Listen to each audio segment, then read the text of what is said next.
What's going on, everyone? It's me, it's Coach Ed, and I'm here today bringing you another college football game today. Today, I'll be covering, doing a watch along with Colorado versus Nebraska. Now, these two teams are old, former Big 8, Big 12, however you want to categorize the conference members. Nebraska left in 2011 to join the Big 10. Colorado eventually left to go over to the Pac 12. But this year they have come back to the Big 12 now, and they're now back in their old conference. So it's going to be an interesting game. These two teams are longtime rivals. So I know with the fan bases, they're tuned in. The players, some are familiar with each other, some are not. So, but it's going to be a very interesting and exciting game, and I look forward to it. You have Nebraska, which with Coach Rhule back there, bringing his brand of football, and you have Colorado under the leadership of Coach Deion Sanders. Now, with Deion Sanders, his son is Shedur Sanders, projected to be one of the top players in next year's draft, along with Travis Hunter, one of the top two-way players that is in college football. So Hunter has gone out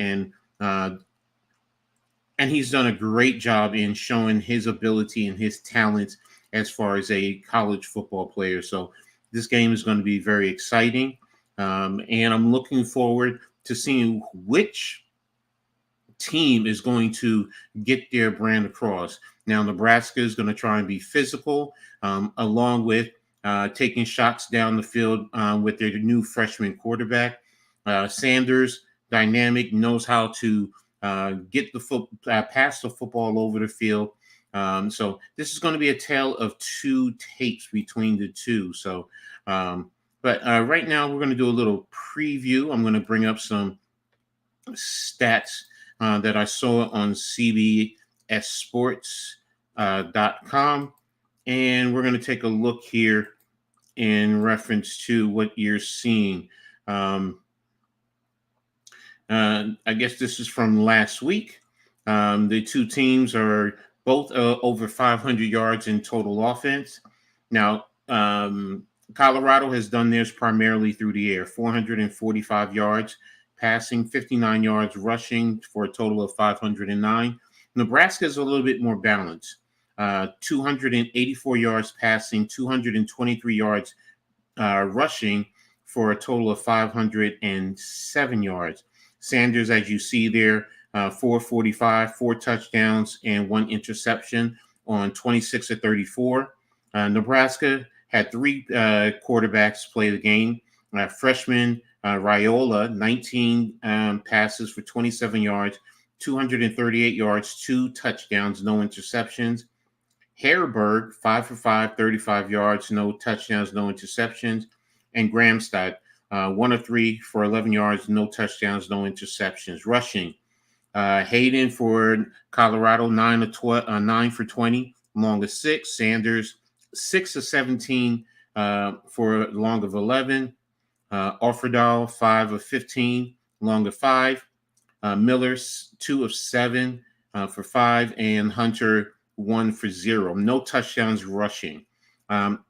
Nebraska, Johnson, 8 carries, 71 yards, along of 42. Dowdell, 8 carries, 55 yards, 1 touchdown, along of 12. Johnson, 11 carries, 50 yards, no touchdowns, along of 13. Irvin Jr., 6 carries, 24 yards, 2 touchdowns, 8 yards, along of 8. Mascusa, 5 of 8. Williams, 1 of 5. Ives, 3 of 4. Gramstad, 1 of 2. Nelson, 1 of 2. So, and Rhule, 1 for -6. The passing yards is where Receiving yards is where you're going to see a big difference. Horn for Colorado, 7 for 198, 1 touchdown. Hunter, 7 for 134, 3 touchdowns. Wester, 5 for 58. Shepard, 2 for 23. Hayden, 1 for 14. Arfordell, 2 for 13. And Miller, 1 for 7. For Nebraska, Nayor, 6 for 121, 1 touchdown. Banks, 4 for 61, 1 touchdown. Bonner, a plethora of receivers there. So, I mean, for me to go over, it's quite a few. So, but as you can see, this can be a very heavy offensive game in reference to this. So definitely, like I said, it's going to be exciting to sit back and watch these two teams go at it and bring back their old rivalry to the fold. So, I definitely appreciate it. So, but before we really get into everything, make sure everyone hits the like button on the Hardcore Sports Network, as well as on Coach Edd Gladney's Amazing World of Sports. Also, tap into the Big Blue Crew Sports Network. They're also doing a live feed over there. So this way you can get the best of both worlds. I appreciate both networks for supporting me in my ventures and helping me along the way. So I'm very thankful to both organizations. And if you're new to the channel, make sure you subscribe, hit the notification so you know when new content is posted. And everyone, always share share your content through social media. It's free. All of this is free. It doesn't cost you anything. It helps us out a lot. It helps get us into the algorithm, and it helps the channels continue to grow. So if you love college football, if you love any sports, whether it's wrestling, baseball, basketball, football, women's basketball, make sure you tap in, support, and share it out, and let's help this thing grow. And with wherever you're at, make sure you subscribe and to that network, so that way we can get everything out. So right now, the game is on NBC. They're just doing a quick little preview right now. They're focused on Nebraska's game last week, so I'm pretty excited about this. Now, let me also tap into the chat real quick. Crazy Juice, thanks for being the first. Yeah, this should be a good game. Especially like I said, with both teams being last week getting over 500 yards of offense. Let's see. Colorado, their offensive line is going to have to protect Shedur Sanders. There is no ifs, ands, or buts about it. That's how they base their whole. That's how they base their whole offensive system right now. It's nothing. It's really limited. It's really minuscule in the run game. So. Sorry about that. Just got a text from one of my daughters. With Colorado, their offensive line is going to have to keep Sanders clean, not let him get sacked or get hits. This way, so he can focus on getting the pass to his dynamic receivers, man.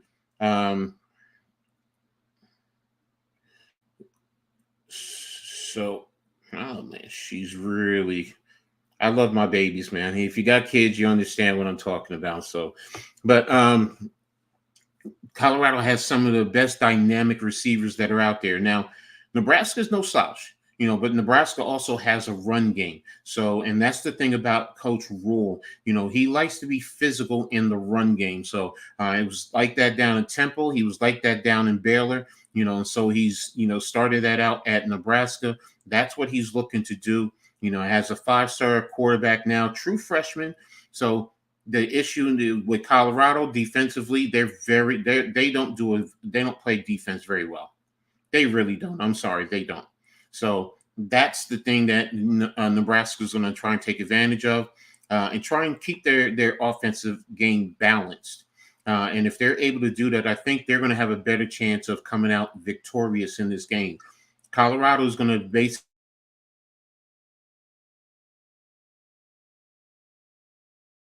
Colorado can get its running game going. I think that bodes well for them. that really puts more pressure on the Nebraska defense, because right now you're going to focus on the passing game. You're not going to focus on the run game. So if you can get 150 yards on the ground, that changes the whole dynamic for Nebraska, because now you're going to have to at times maybe even load the box and bring in a safety down into towards the line of scrimmage to help support the run game, which now allows Colorado to go over the top, to their dynamic pass catchers. So it's going to be a great chess match. I'm going to pay attention to that, see what each is trying to do. I really do expect Nebraska to, be a lot more physical in the run game. I also think they're going to take advantage of Rhule's legs. So what's up, Daniel Berry? Thanks for tapping in, brother. I really appreciate you. So, but that's my thought. What do you guys think? Talk to me. Let me know what you think. Give me a score breakdown. Who do you think is going to win? Why? And what do you think the final score is? So let's have some fun with this, man. So, right now I'm going to be honest with you. I think it's going to be Nebraska.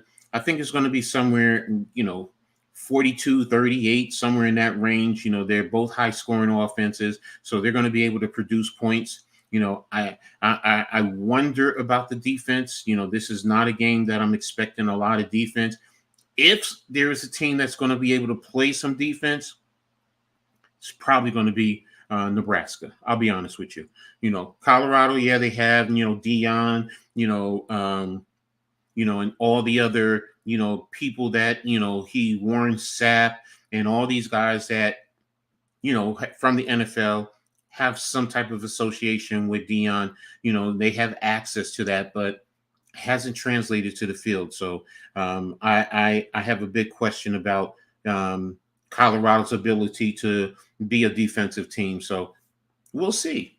We'll definitely see. So, but go ahead. Like I said, let me know what you think in the chat. So, and we'll take it from there. So, also, I want to thank all of my personal sponsors, the League of All League Alliance, the New Jersey Silverbacks, Stitch for a Trini, Get Out Travels, the Jersey Bearcats Arena football team. Thank you guys for being great sponsors and supporters of Coach Edd and all my ventures. You guys have really helped me out immensely. So, I just want to give you guys a great shout out. So, but that's pretty much it. And let me take a quick look at some of the games earlier today. There were some, big games that were played today.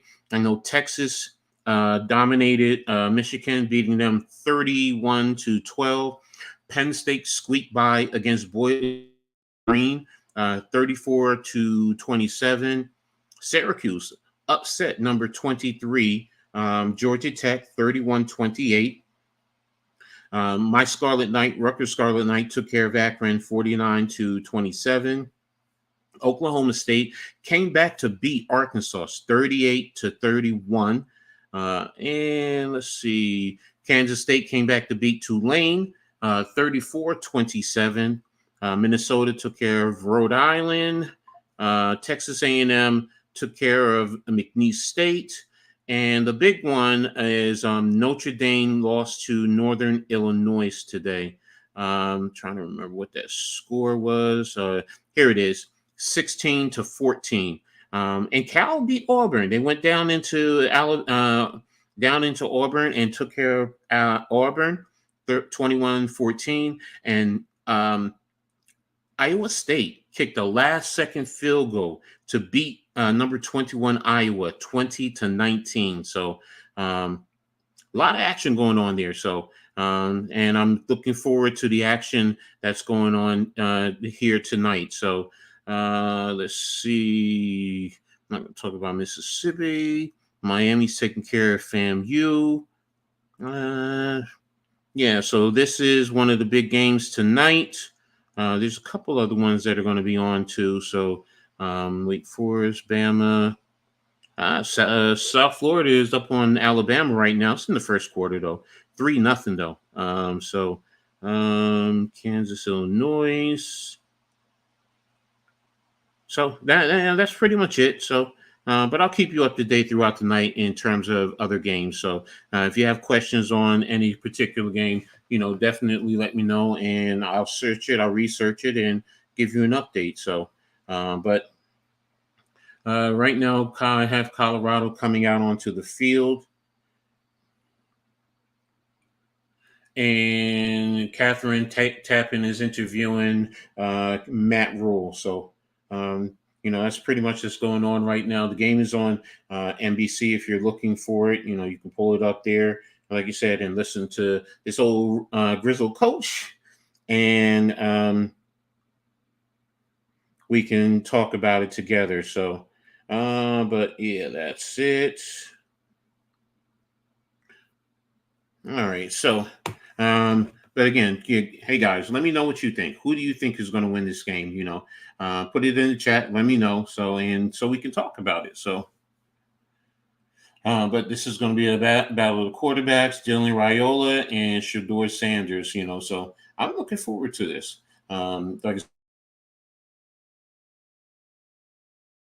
said, projected to be one of the top players in next year's draft, along with Travis Jordan and Raiola as a true freshman. He could establish himself, for the future. People have talked about, oh, he looks like Patrick Mahomes. I'm like, okay, if you want to go there, but is his play gonna be reflective of that? You're gonna pick Nebraska Crazy Juice, okay? All right. Yeah, I mean, I can understand that. You going with Nebraska. Is there a particular reason? Their style of play. What if they're playing in Nebraska? Why do you want to? Why are you picking Nebraska in this one? So. And hey, the rest of you guys, let me know what you think, in reference to this. Now, remember, make sure you share this out. Let's get more people in here. Let's get into the conversation. Let's talk about it, and, this should be hopefully a great game, between these two teams. So, that's what I'm definitely hoping for, old conference mates, that's how it goes, Colorado and Nebraska. That goes back. I mean, I remember the Tom Osborne eras, with how they were performing. I remember both winning national championships. So, and it's a different time, different era, but I'm excited to see this. These two programs are pretty much in close proximity. So, we'll see. All right. So, what's up, Daniel Berry? Thanks for tapping in, man. Really appreciate you. As always, you're always there for all the members. So thank you again for, all your support. So I'm looking forward to this. And yeah, this is also a Big 10 versus the Big 12. So interesting.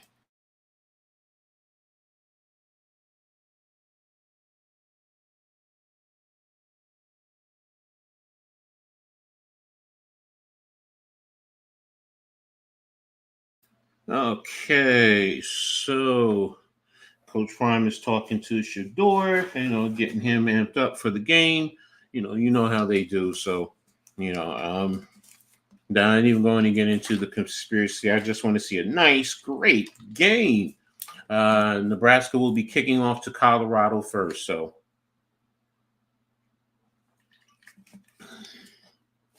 Jimmy Horn will be sitting back to receive the kick.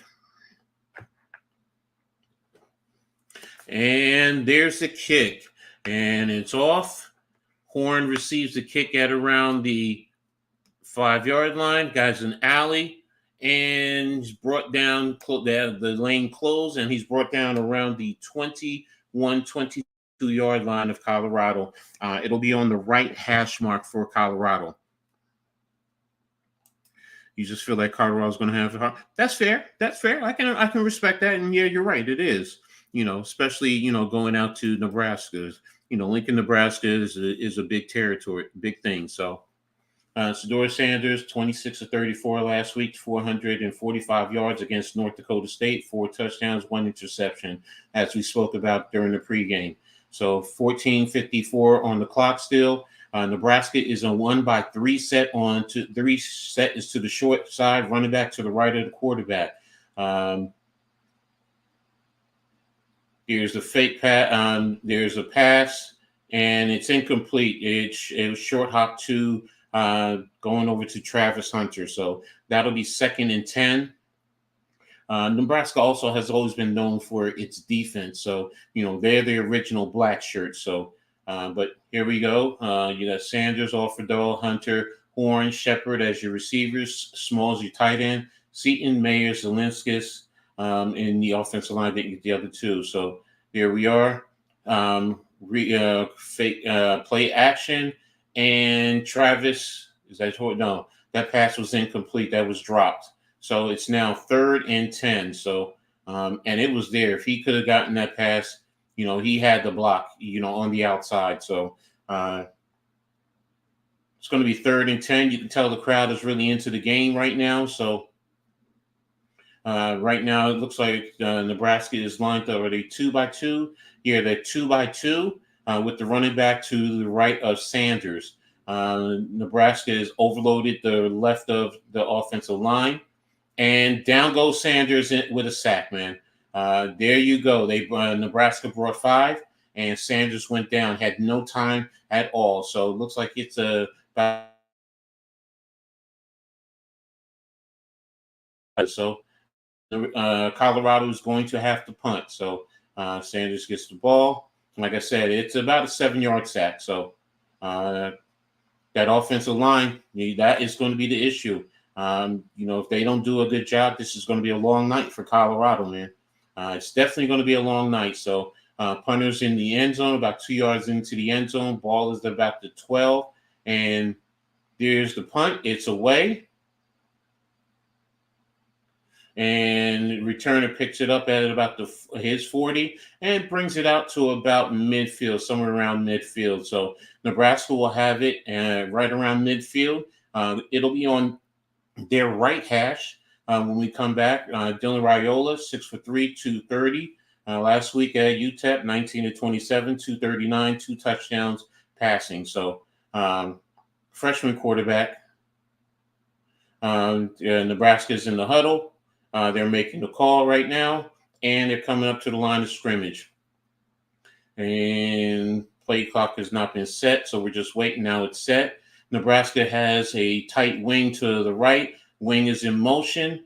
Running back is swinging, and he's tackled for a loss at the 49, Nebraska 49-yard line. So good job by Colorado defensively, getting the running back down for a tackle for loss. So you have Raiola, Johnson, Art Johnson, Banks, Nayer, Bonner, Fedone, Cochran, Evans, Scott, Mazuka, and Bainhart as the Nebraska starters. It's a 1-by-3 tight bunch to the right, handoff to the running back, and looks like he just got back to the line of scrimmage off of a 2nd and 12. So looks like it'll be a 3rd and 10, 3rd and 9, somewhere in that range. So for Colorado, Unkumo, Coates, Nwanko, Hayes, Wood, Bentley, Hunter, Sanders, Solomon, Craig, McKinney, and Hodges are the defensive guys. 1-by-3 with a wing to the right. The wing transferred over to the left. Running back to the right of the quarterback. Raiola stepped up into the pocket, and he's taking off running. And looks like he got to the first down. Looks like he picked up about 12 yards. So, yeah, it'll be a first down for Nebraska.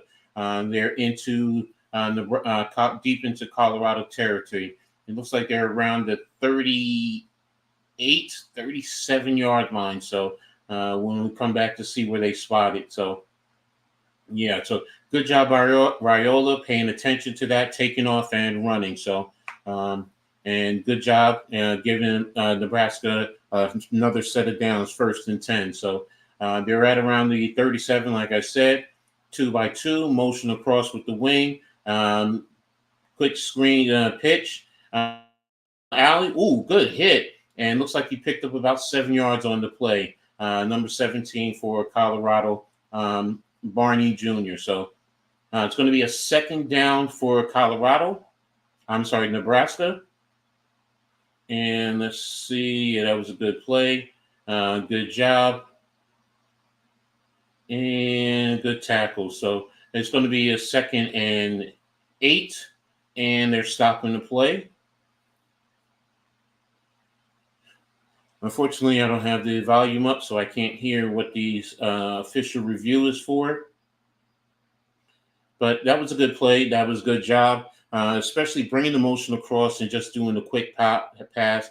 I guess they're checking for targeting. Looks clean. He had hit him on the shoulder, but he led with the head. So I guess you also got to worry about protecting himself. So might get targeting here, and that'll give him 15 yards. Yeah, he led with his head, hit him on the shoulder, then into the head. He didn't lead with his shoulder or the forearm, so led with the heads. It's not only protecting the runner, but it's also protecting the ball, the defender. You don't want to see them leading with the head anymore to prevent any spinal issues. So, with that being said, I expect it to be a 15-yard penalty, and Bentley is going to be done for the rest of the game for Colorado. It's going to be a tough loss there. So, but yeah, here it is. They keep reviewing it. By the letter of the law, it is targeting. Oh, they said no targeting. Okay. Okay, I stand corrected. Hey, that's good. It's tough when these kids are out here doing their all, giving their all, and the rules. So, old school, that was always a good hit, but I know they say take the head out of the game. So right now, Nebraska looks like they're in 11 personnel, tight end to their left, Z receiver motion across into the flat. Got a dump off by Rhule, and looks like he picked up about 4 yards, and it'll be a first down for Nebraska.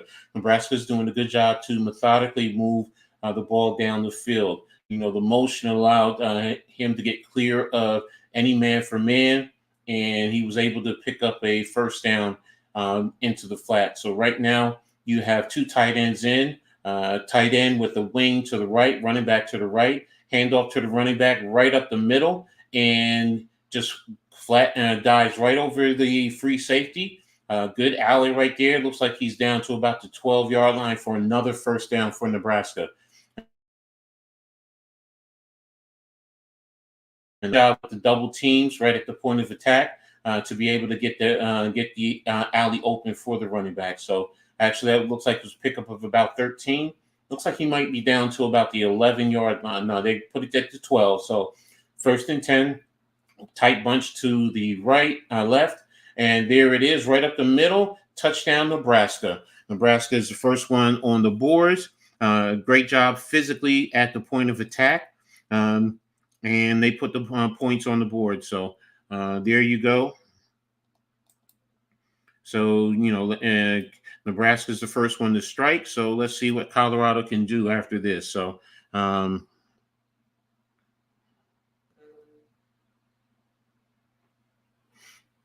and looking at it right now, looking at the replay, they brought the wing across into a split zone action, double, and there it is. It opened up that alley, down block, sealed. Extra point is up and good, and it's now Nebraska 7, Colorado nothing. So that's the way the game is starting right now. As I said before, Nebraska is playing very physically. Colorado needs to step up and meet that same level of physicality from Nebraska. Like I said earlier, it's going to be a long day if you don't. You can't keep going out 3 and out. So, you need to, as Nebraska is doing, set up some drives and be able to chew up some clock. If you're going to use the passing game, make it effective, make it efficient in the pass game. If you're going to attack the flats, attack the flats. That's perfectly fine. Nickel and dime your way down the field. You don't have to always look for the explosive play. So, good job by Nebraska in taking care of their business. So, and right now, let me see. Virginia Tech is up over Marshall, rebounding after last week's loss, 31-14. Miami's still up. West Virginia's winning over Albany. And let's see. Looking for some of the other bigger games. Wake Forest and Virginia, 10-3. Wake Forest over Virginia. Alabama now is up 7-3 in the first quarter over UCF. Kansas and Illinois are tied at 3. Let's see. Stanford and looks like Cal Poly are both tied at 7 in the second quarter. And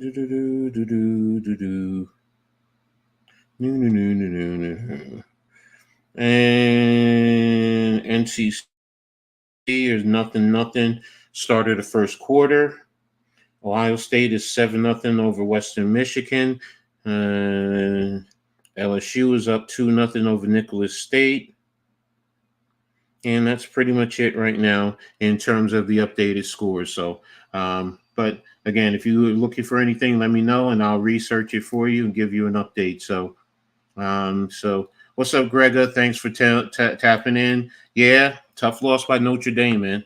Definitely a tough loss, man. So, what's up, Man Cave?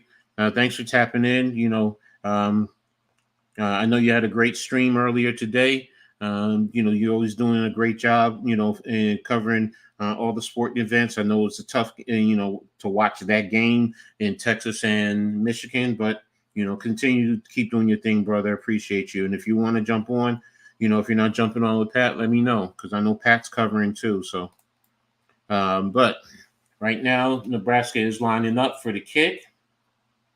And there's the kick, and it's away. And looks like the kick is at the 3-yard line. Horn has a move. He has nice cuts, and he looks like he has the alley. He is the outside, and looks like he's crossed over into Nebraska territory. Looks like he was knocked out around the 39 to 38-yard line, so that was a good return.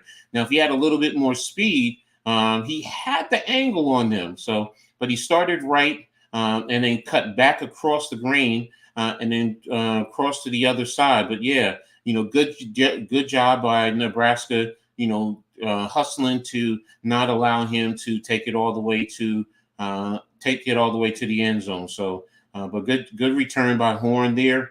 5'10", 170 from Sanford, Florida. So right now Colorado's at the 37-yard line.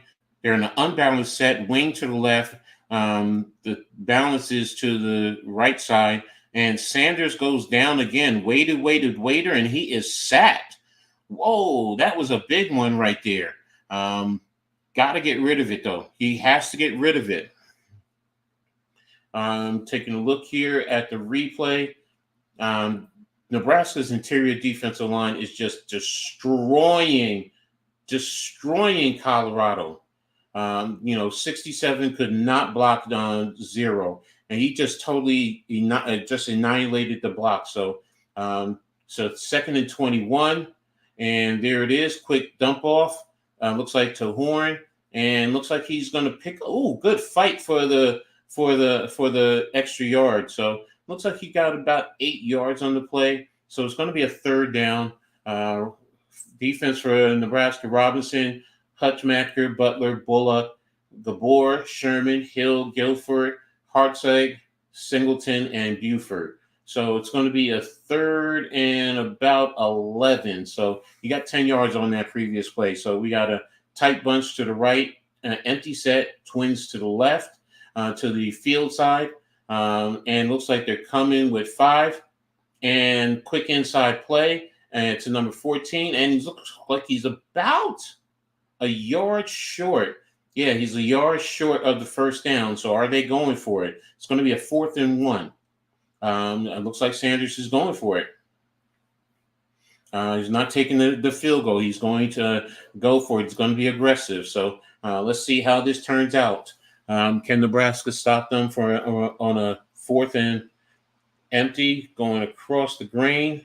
And nothing. Complete push, a loss of 2 yards on the play. Turnover on down. Colorado cannot run the game. They can't handle this physicality that Nebraska is showing, man. They cannot handle it, man. What's up, Chad? Thanks for tapping in, brother. Really appreciate you. Yeah, you know how we do, bro. Clap, clap. As always. So it's a turnover on downs for Colorado, man. They can't handle this. So what that's telling me is even at short yardage, they're gonna be passing the ball because Nebraska is just eating them up from there. They're big, they're strong up front, and Colorado does not have the size and the strength to match Nebraska in the trenches, and that's where games are won and lost within the trenches, man. And either you're going to play on their side of the line, or they're going to play on your side of the line. So, but it's a tough one right there. Maybe could have sprinted Sanders out to the field side, trying to see if you can create a mismatch, giving him a run pass option. But hey, didn't happen that way. And Nebraska ends up with a turnover on down. So good job for them. And let's see if they can drive down the field. And that kickoff return was wasted for nothing, man. Because usually when you get into the oppositions, right around there over their 40, you figure you're going to score points.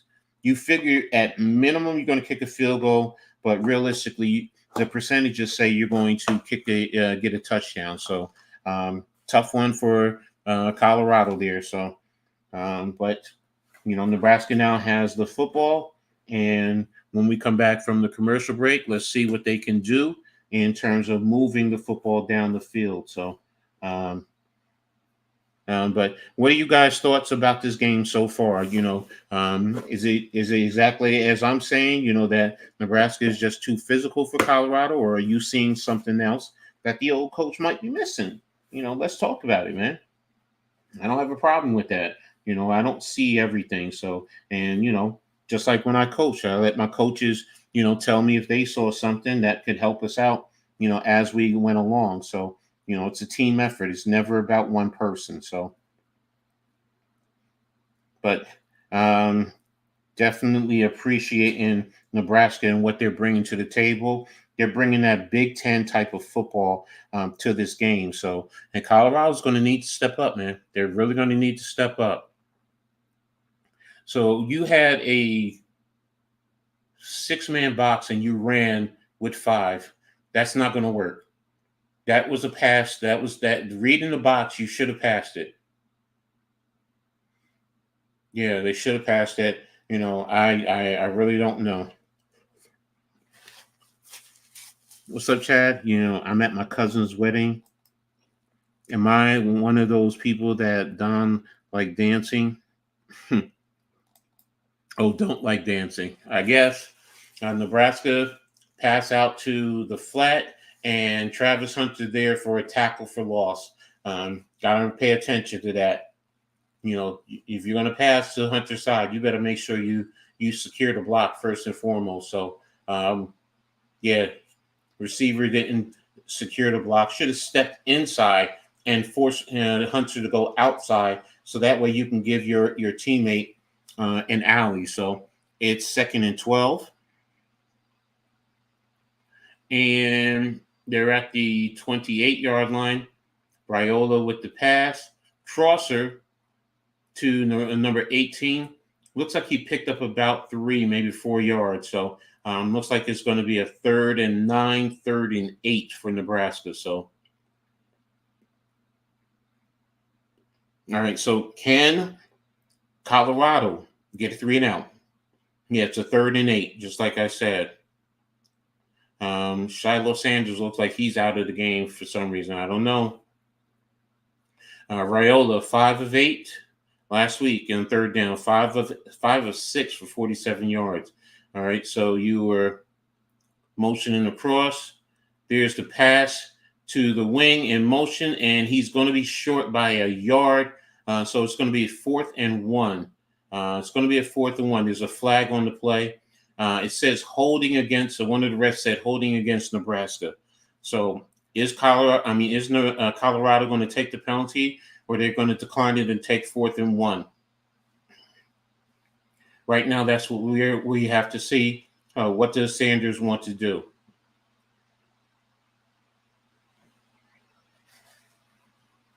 He has to decide to either take the penalty or not. And does what you call it think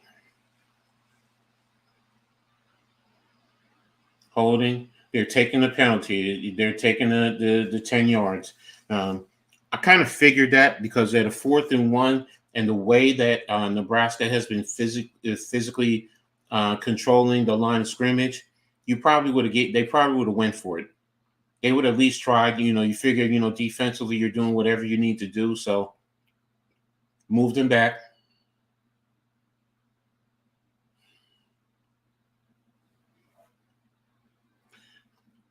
So right now it should be what, 3rd and 18, 3rd and 17. Oh, it said 3rd and 11. So it's from the spot of the foul. Rhule is dropping back. Here's the pass. And Colorado is there. They stopped them 2 yards short of the first down. Rhule danced around, moved out to the right flat, threw to a receiver in the right flat. But Colorado rallied and they made the tackle, stopping them short. So there's a 3-and-out. That's what Colorado needed. So, okay, I'm back. My cousin came over and had to give her a hug. Oh, well, congratulations to your cousin. I hope she has a great day. And typo hug. No, I understood what you meant. So right now, Nebraska's lined up for the punt. There's the punt, and a little pressure. Ball bounced, and it's dead at around the 2-yard line. Great punt. Hit inbounds, and then slowly Bushini, good punt, ended up bouncing dead and allowed them Nebraska to down it around the 2-yard line. So right now I'm expecting, and on this next series, I'm expecting Nebraska to test that offensive line, and see if they can get some points. So I'm going to pay attention to that in the next series. So, and let's take a look here at the scores. Florida's leading Sam Houston. Wake Forest 10-3. Alabama still 7-3. 3-3 for Illinois, Kansas. Missouri 10-0 over Buffalo. These MAC teams are really taking it. The MAC teams are really fighting hard today with the playing against the bigger schools. So NC State, Tennessee 0-0 in the first quarter. Ohio State late in the middle of the first quarter 7-0 over Western Michigan. LSU 9-0 over Nicholas State. And you have the Nebraska, Colorado. So we're all caught up, all up to date in terms of the scores here. So, South Carolina destroyed. BC blew out Duquesne 56-0. Louisville won over Jackson State 49-14. North Carolina beat Charlotte 38-20. So, and like I said earlier, I covered all those games. So there you go. That's where we're at. We're up to date in reference to all the games right now. Let me take a look at the stat breakdown. I mean, Colorado minus 2 yards of total offense, 20 in the pass game, minus 22 in the run. Nebraska 67 yards of total, 21 in the pass, 46 in the rush game. So Sanders is 2 of 4 for 20. Rhule is 6 of 6 for 21 yards. So there you are. There's where the game is being won. Bottom line, it's being won in the trenches, like I said earlier. So that's usually where football games are won. So they're won in the trenches. So, but here we go, and showing a lot of old games, Colorado and Nebraska back in the 90s. So when both were, top ranked teams. So, all right, Colorado is lining up, and they have a wing, a stack to the right, running back to the right. Sanders is dropping back, passing, and it's picked off for a pick six. It is picked off for a pick six. That was a bad pass by Sanders. He was staring down the receiver in the flat, and a defensive player undercut the pass, and literally he skipped into the end zone. That's how easy it was. So bad play by Sanders. Sometimes you try to make those plays. You trust your talents, but you also have to be smart. And this is exactly what I was talking about. Trying to in Nebraska. Colorado has no run game. So the only way to get their run game going is to try and short passes, things of that nature. So the extra point is good. Nebraska is up 14-0 over Colorado right now. So let's see. So they're showing Nebraska was playing with a 5-man box. And number 6, it looks like, undercut the receiver, played in his flat zone. And that's pretty much it. That's all he had to do. He didn't have much else to do. Sanders made it real easy for him. So, but there you go. Colorado is now up 14-0. And I'm sorry, Colorado. Nebraska. I keep saying Colorado. I apologize. Nebraska is up over Colorado 14-0. So what I'm seeing right now, because Rutgers does have to play them in a little bit. This is going to be a tough game when you play Nebraska. It's going to be a very, very tough game. So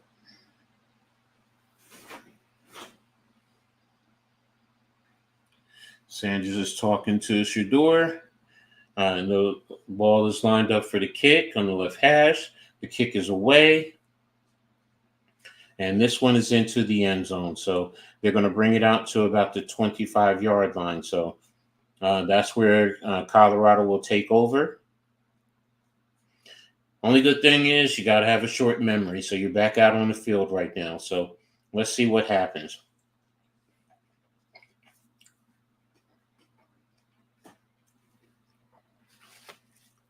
Sanders back out. Ball's on the left hash mark. You got 3 to the left.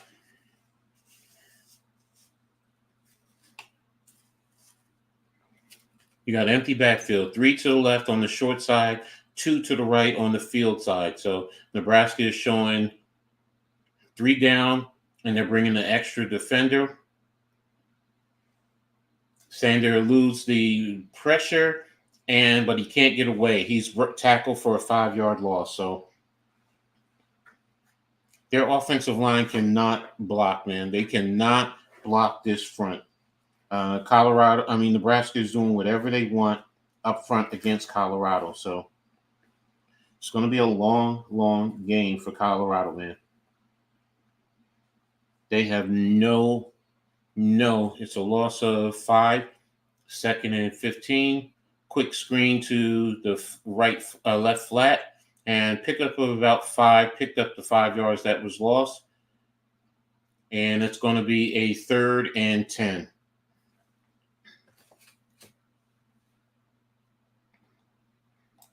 Okay, well, Chad, handle yourself and enjoy yourself, man. All right, so there you go. Enjoy everything that's going on there. Weddings are always a beautiful thing. So, all right, Sanders is up, making a check with the offensive line. Empty set, 2 to the short side, 3 to the wide side. And here comes the pressure. Sanders gets the pass away. And looks like he overthrew the receiver. So it's a 3 and out. So that means it's going to be 4th and about 10. And let's see. Yeah, Sanders put the ball. Yeah, Horn didn't secure the pass. He had the opportunity. So now we're going to pass see a punt from about the 25-yard line on the left hash. There you go. Ball's away. And ball looked like it went out of bounds around the 45-yard line of Nebraska. So when we come back to action, it'll be 1st and 10 for Nebraska there. So it's a tough one. Definitely a tough one for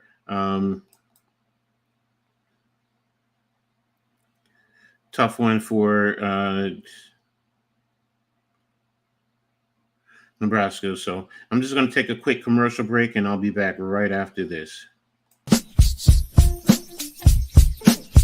It's the league of all leagues beyond just a game. Building dreams and teams, you know the name. Professionals in practice, we raise the bar. From the field to the stars, we're going far.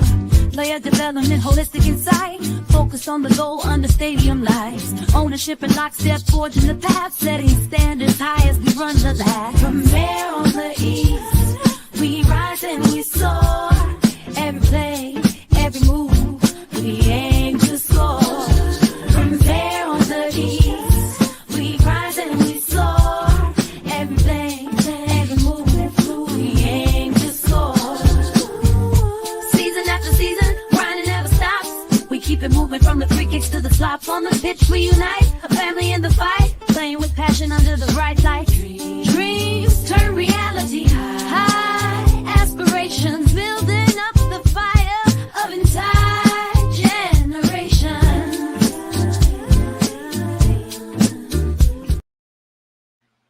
All right. Thank you to the League of League Alliance for always being a supporter of my ventures. So, of Coach Edd Gladney's Amazing World of Sports. So, but we'll be back to the field in just a little bit. Taking a look here at the complete stats. Again, Nebraska looks like they have no positive yards in total offense. So let me refresh, see what we can get. Yeah, they still have -2 yards of total offense, -27 in rushing, and 25 in the rush game. Nebraska has 67 total, so things are still pretty much the same. So, but hey, Colorado has to just stay focused. It's only 2 scores down. Things can change. It's still the first quarter, so I know most people would start to give up, but and Shiloh Sanders looks like he's heading towards the back, so I guess he's going to be done for today. All right, so Nebraska is in a tight formation, wing to the right, double wings actually, motion to the running back, right up the off tackle to the left, and it looks like he picks up of about 8 yards, Dowdell. So good run right there for Nebraska with the counteraction. Yeah, you had the tight end come across and hit to the split blocks. Running back off to the left again, and looks like he picks up about 3 for the first down. So it'll be a 1st and 10 for Nebraska. So I will say this. If Nebraska can go down and score this quickly in the first quarter, it is going to be hard for Colorado. It really is. Colorado has to put up some type of fight. They really need to. So that is concerning. So right now, Nebraska breaks the huddle. They were 1 by 3 to the right. They switched, brought the tight end to the left, left the wing to the right. And there you go. There's the action away. And Rhule overthrew his receiver. He had a wide open receiver. It was a great play call. And the receiver got behind the defensive back because he went into the flat, into the motion. and ran a wheel route, and the DB jumped up, and yeah, it's both of them. He had the opportunity. He was just a little bit short, just on his fingertips. So Rhule, if he had enough time, he could have just layered that right in there. So it's a 1-by-3 to the right, motion into the wing, running back right up the gut.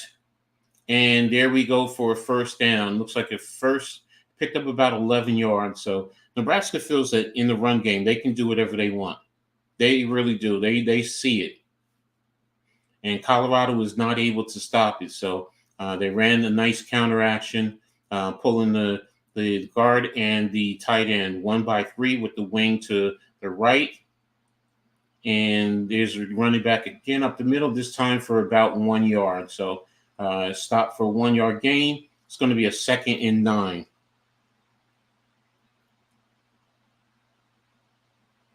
So now you're at the 32-yard line.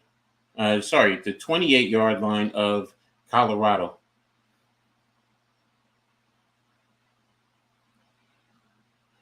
Rhule is under the center. Play action. And puts the pass up. And it's incomplete. Off the running back's hands there. So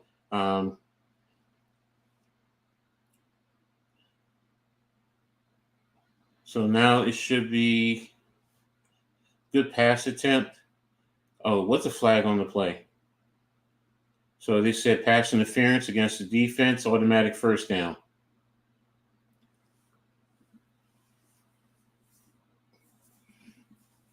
Silman Craig had the pass interference.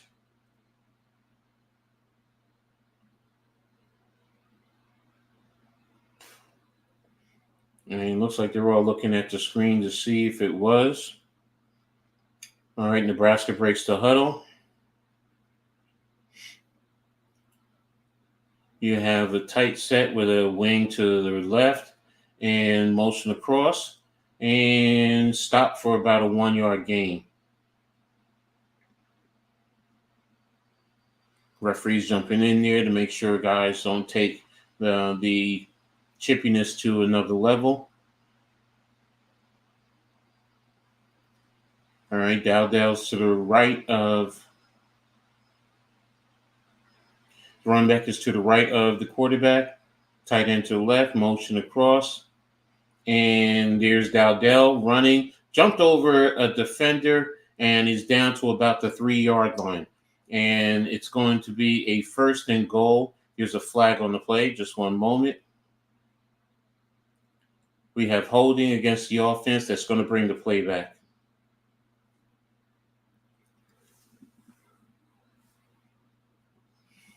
Yeah, 54 was holding on Bentley. So, yes.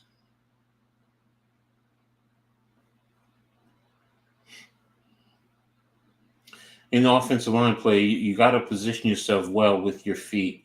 That's the biggest thing, with your feet. So it's going to be a 2nd and 18, 1-by-3 to the left. Quick screen. And looks like a pickup of about 5. And it's going to be a 3rd down.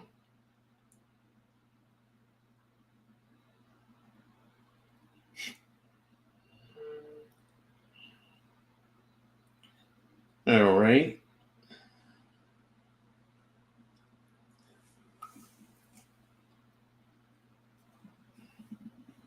Nebraska's in the huddle. And looks like they're going to call a timeout. All right, so yeah, they come to the sideline, and 42 seconds.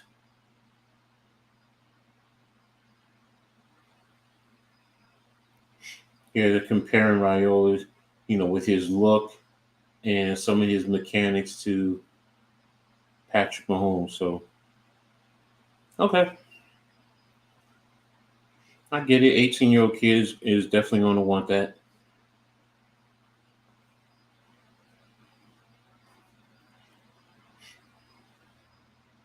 Yeah, sidearm action.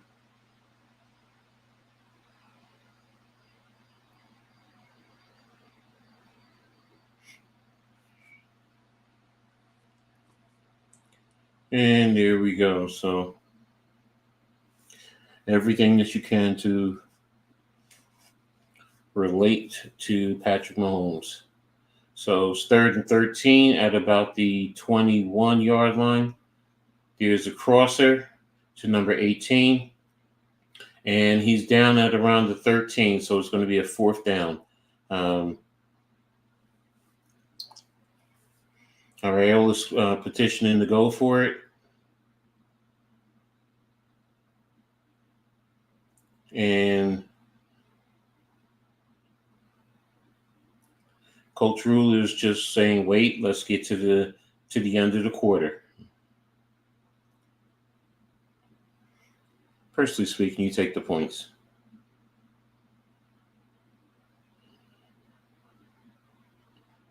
And that'll be the end of the first quarter. So at the end of the first quarter, Nebraska 14, Colorado nothing. So I'm going to take another commercial break, and I'll be back right after this.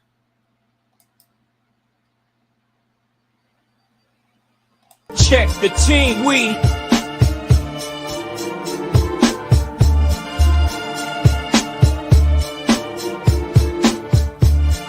hit hard, grind tough, silverbacks, yeah, we playing rough. Seasons changing, we don't bluff. 24's our year, say enough's enough.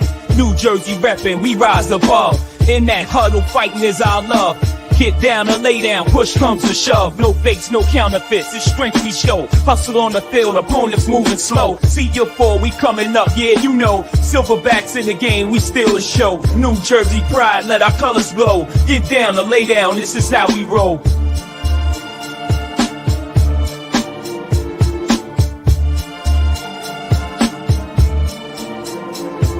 From Newark to Trenton, the crowd shouts loud. Gridiron King, standing tall and proud. Training hard, every sweat drop counts. Blood, sweat, and tears, that what we about. Defensive lines a wall, offense storms like thunder. Silverbacks, baby, watch us break asunder. Eyes on the prize, Super Bowl ambition. Coach Ox got the vision, making no omissions. Each play we run sharp, no intermission. Taking over fields, every fan's addiction. Passionate, raw, stadium's our domain. Every snap, every throw, we bring the pain. From Patterson to Camden, we're chasing that fame. In 2024, you gon' remember our name. 24, we coming up, yeah, you know. Silverbacks in the game, we still a show. All right. Thank you to the Silverbacks for always supporting me. I appreciate you. Appreciate my brother, Big Ox, Coach Ox. Has always been there for me. So, and again, thank you. So, just waiting to come back from the commercial break. What's up, Alex, man? Thanks for stopping in. I really appreciate you. You're getting ready for tomorrow's game. Don't know if you're going to the game, to the stadium. If you do, be safe. But if not, enjoy the game. Let's see what happens with Big Blue. So, when we come back to action, Nebraska again will be up 14-0 at the start of the second quarter. And that's what it looks like they're doing. They're bringing them back from the commercial break. Playing in Lincoln, Nebraska. Colt McCoy and Paul Burmeister are your announcers. Okay, Colt McCoy is getting into the booth. Okay, I feel you, Colt. So, another big game tonight. I know it's going to be Oregon taking on Boise. That's going to be another intriguing game. So, hopefully we'll be able to get a better game than what we're getting right here, right now. So, but let's see what happens going into the second quarter now. So,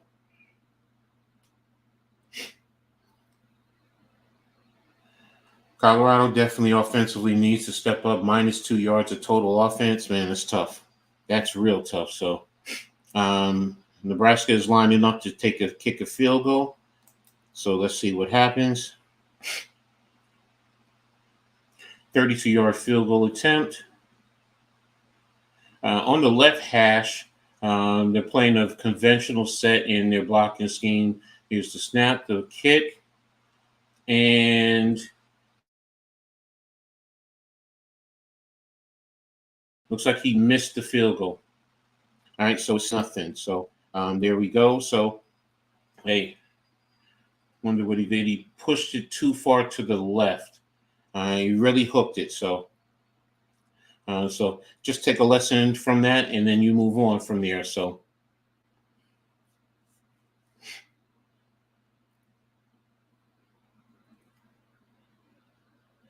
All right, so total yards 97 for Nebraska, -2 for Colorado. 18 plays for Nebraska, 11 for Colorado. So Colorado has to do something. A lot of this stems from their offensive line, man. They need better play. So they're 2-by-2 with the wing to the right, off tackle run, and there's positive yards, picked up about 4 yards. So that means, hey, they're +2 right now in total offense. So, but yeah, they're showing how Nebraska is just destroying Colorado up front. So Colorado cannot handle, these blocks. So, all right, so it's going to be a 2nd and 6 for Colorado.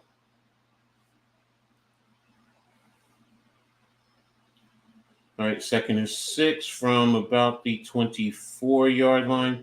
There's the snap. There's the handoff to the running back. And now he loses about 2 yards. So it's going to be a 3rd and 8.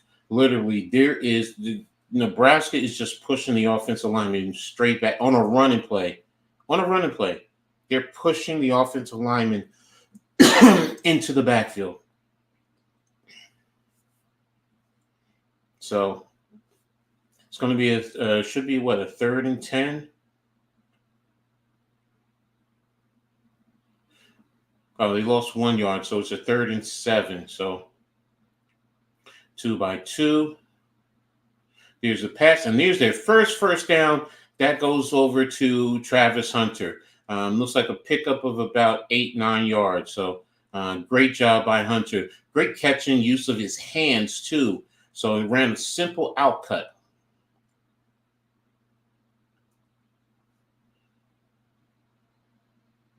Good job. Good identifying, getting head around quickly to pick up the 1st down. So 1st and 10 for Colorado. So, and they're 3-by-1 with the wing to the left, running back to the left. Play action, balls up in the air, and they're saying the pass is uncatchable. Sanders is asking for interference, but they're saying the pass is uncatchable.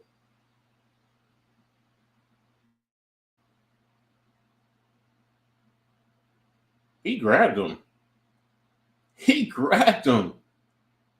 Even if you say it's uncatchable, that's holding. Wow. Well, 2nd and 10. And they're 2-by-2 in a compressed formation, double wing, back to the right. There's a pass to the running back out in the flat, and looks like he picked up about 2 yards on the play. So it's going to be about a 3rd and 8. Shedur Sanders does not look confident right now. Nebraska looks like they feel like they can do whatever they want to the Colorado front line.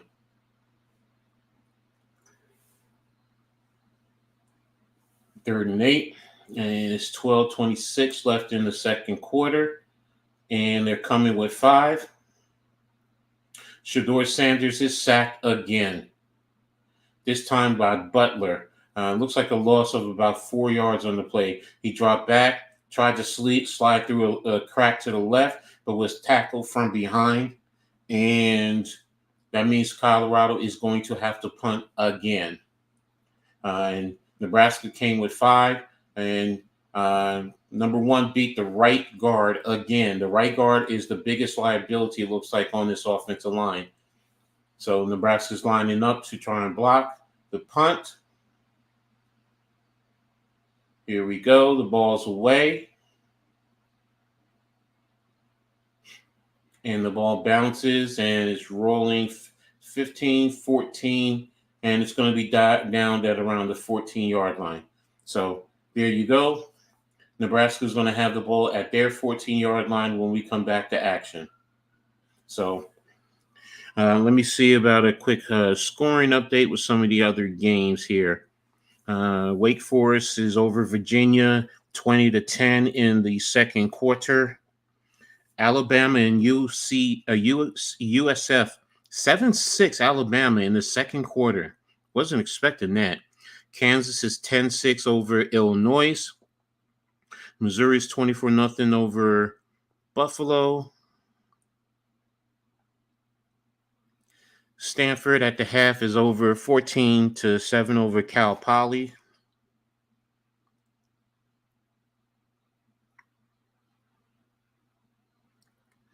And Tennessee is up over NC State 7-0 and 9 seconds left in the first quarter. Ohio State is 21-0 over Western Michigan. 7 over Nicholas State.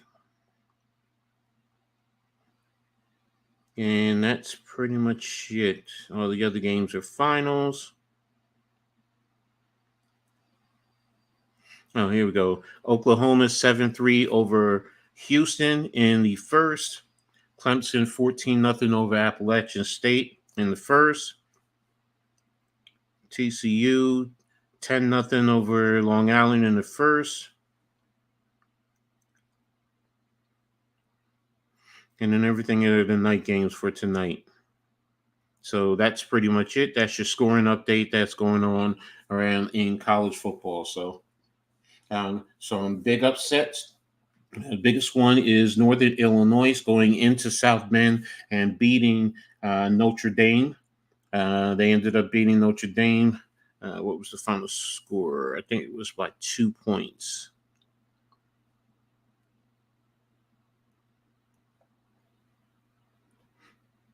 Yeah, Texas A&M won. And Hampshire, Boston College, Navy, Carolina. Northern Illinois won 16-14 over Notre Dame. And Cal went into Auburn and beat Auburn 21-14. Iowa State, last second field goal, beat Iowa in Iowa 20-19. So those are some big losses right there. So it's going to be interesting. And here we go, back to play. And the pass to the tight end looks like he picked up first down.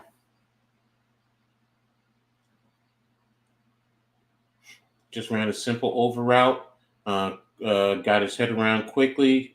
At the last second, the ball was right there, and that's a first down.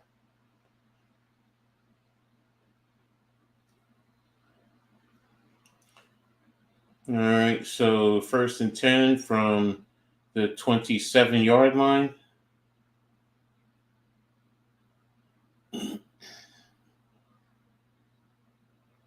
And there's the penalty on the play.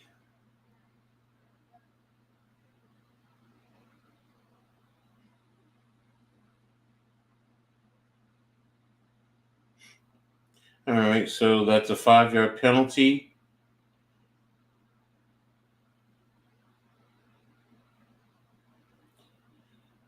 And they just showed. And the offensive lineman just kind of flopped a little bit. So 1st and 5. There's the handoff. I'm sorry, there's the RPO. And incomplete receiver down the left-right sideline.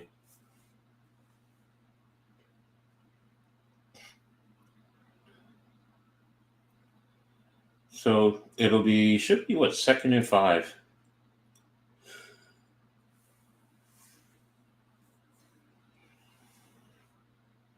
Yeah, 2nd and 5. Ball's at the 32-yard line. He's 1-by-3, motion in the wing, and hand off to the running back, and pick up of about 3 yards, and it'll be a 3rd and 2.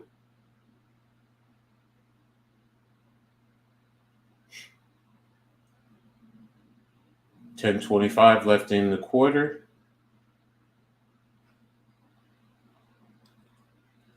And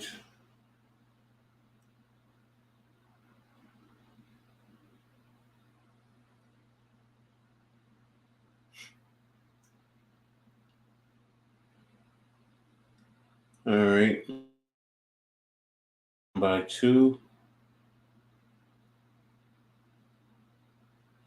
And it looks like he picked up a first down, pickup of about 1, 2, 3 yards.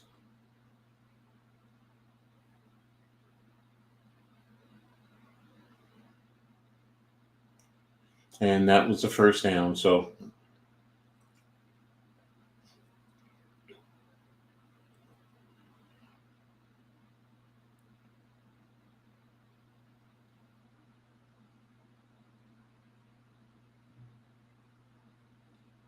and Rhule is back, trying to make a play,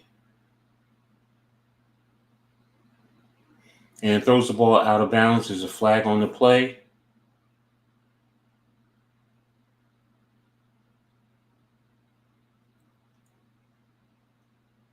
Let's see what the flag is. Prime is saying it's against the personal foul, hands to the face, defense.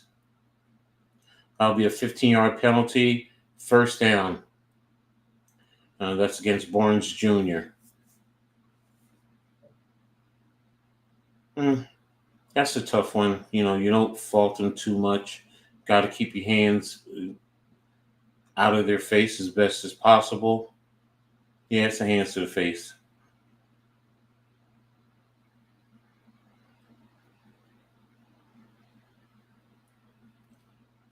All right, so Nebraska is into Colorado territory at their 47-yard line, 1st and 10. Handoff to the running back. Offensive line is sealing the backside, cuts back, jumps over a defender, and falls forward for about 8 yards on the run.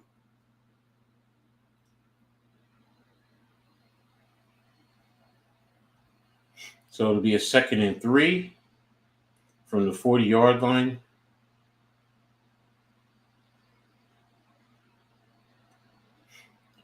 And there's the run, and it's a pickup of about. So this is the Huskers football. So it's a 3rd and 1 for Nebraska. So 8:29 left in the quarter. This quarter is going pretty quickly now.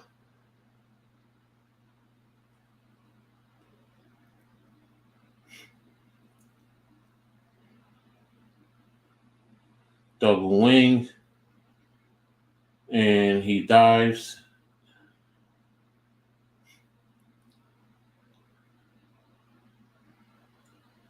And the referees are trying to figure out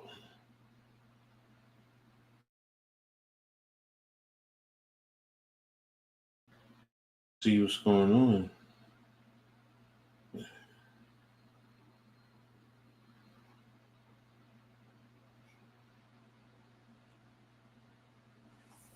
All right, so he said it's a first down, 1st and 10.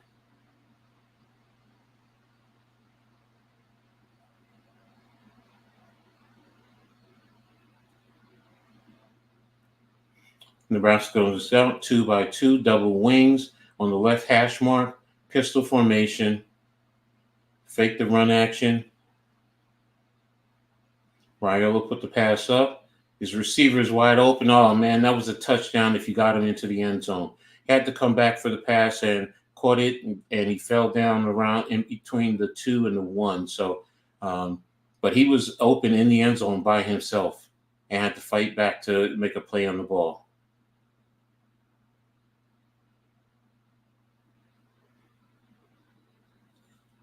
Yeah, it's a touchdown at the 1.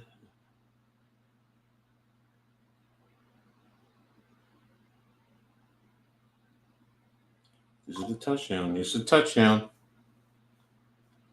So Nebraska now is up 20-0.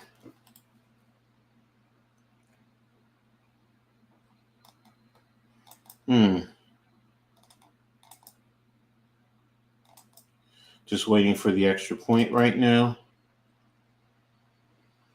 And just showing simple wedge block, pinch in, and the running back hopped up over everyone and got into the end zone. So there you go, lining up for the extra point.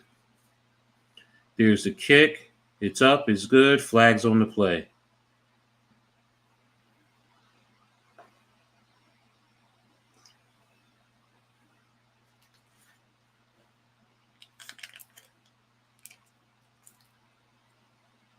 Penalties against Colorado. Extra point is good. So it's now 21-0.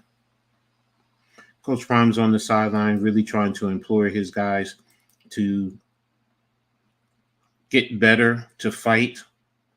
And some of the things I would say to them is, we got to cut out the silly plays. We got to know our assignments and know what we're doing. So I'm going to take another commercial break, and I'll be right back after this.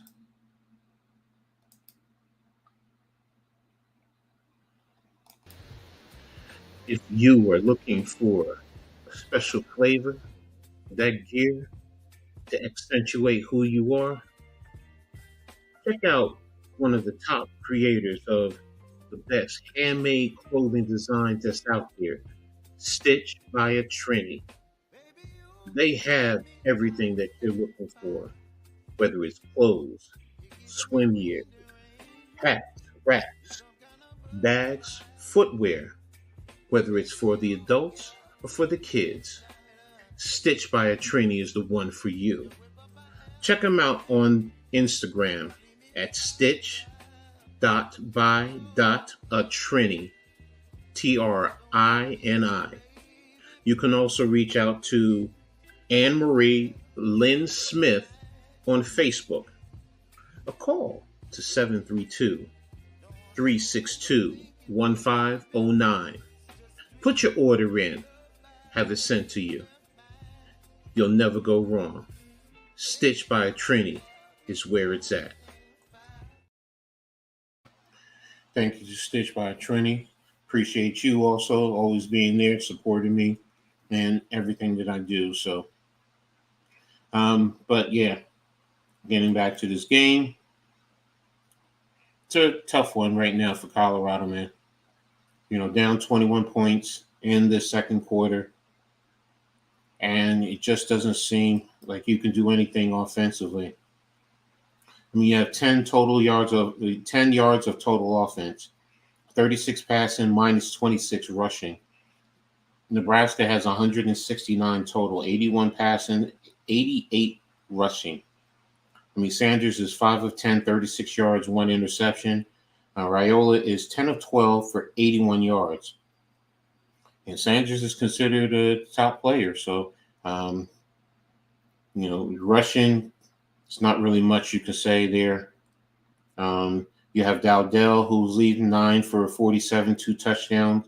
R. Johnson, 22 yards on 5 carries.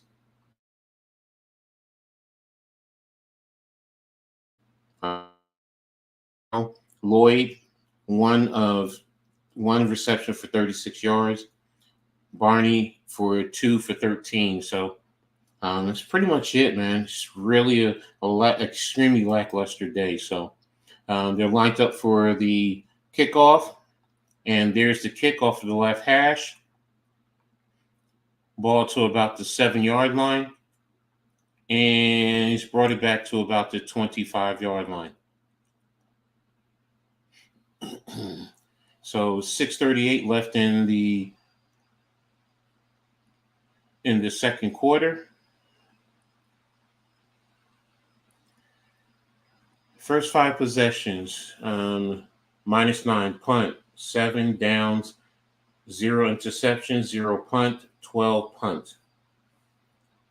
That speaks volumes. So Colorado's lining up on the right hash, 1 by 3, 3 to the short side.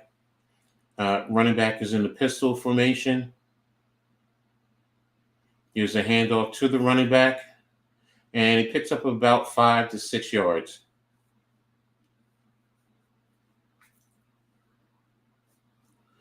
And it will be second down. Tony White is the defensive coordinator and associate head coach for Nebraska. And it's a second down. Looks like it's a second and about 4. 2 by 2, middle of the field, running back to the right of the quarterback. There's the pass over the middle to Hunter. And good catch, good fight, and down to the 40-yard line of Nebraska. So that's a big play right there for Colorado. That's a pickup of about 24 yards there. Sanders' offensive line gave him time, and he was able to get into the pocket. So at the 41-yard line, and there's the pass to Travis Hunter, and it's over his head and out of bounds. This time he didn't have any time.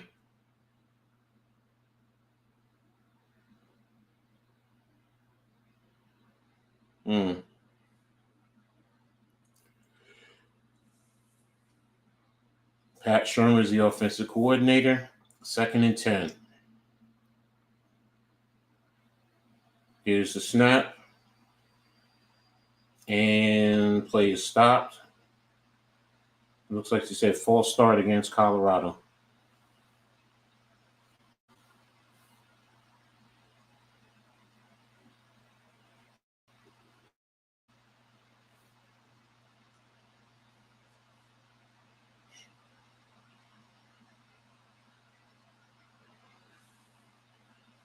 And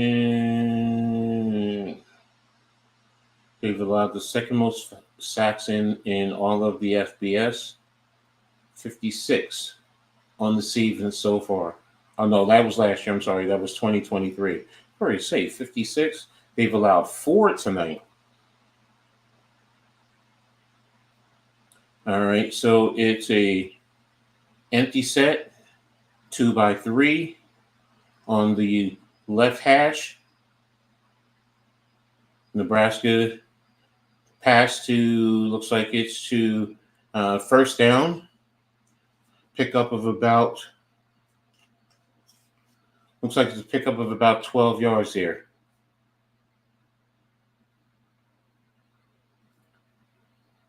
They dropped 8 in coverage, and he hit it right into the proper window. Colorado starts at around the Nebraska 27-yard line. 2 by 3 right in the middle of the field. Outside to Travis Hunter, and looks like he picked up another first down. Yes, he did. All right, so 1st and 10.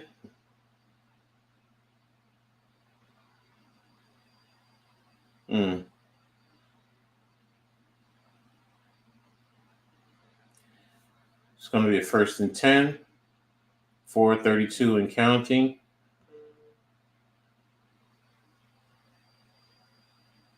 Two by 2.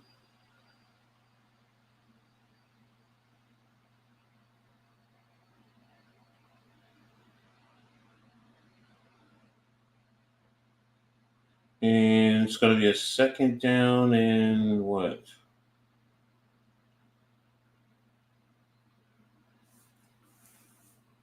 Second and 7.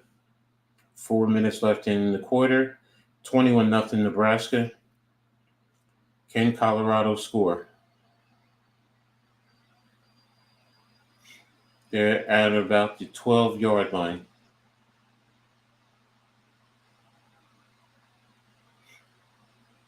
And Sanders is rolling to the right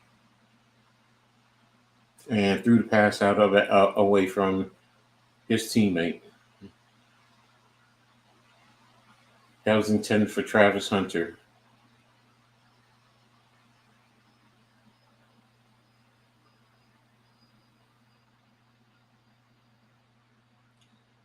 Nebraska fans are rowdy, making a lot of noise.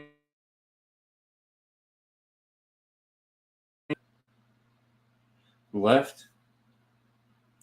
And looks like Nebraska took another timeout.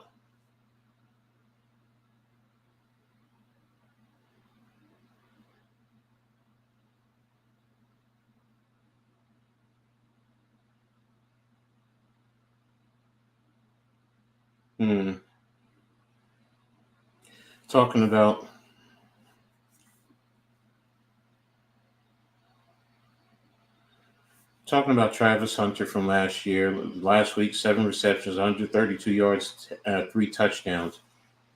A couple of questions some people have said was, was that because you were playing against FCS program and not an FBS? And there are going to be certain fans who are going to say, yeah, that's exactly what it is. You were playing an FCS program and not an FBS program. So Hunter's back out, 4 receptions, 52 yards. He's the most productive offensive player for Colorado today.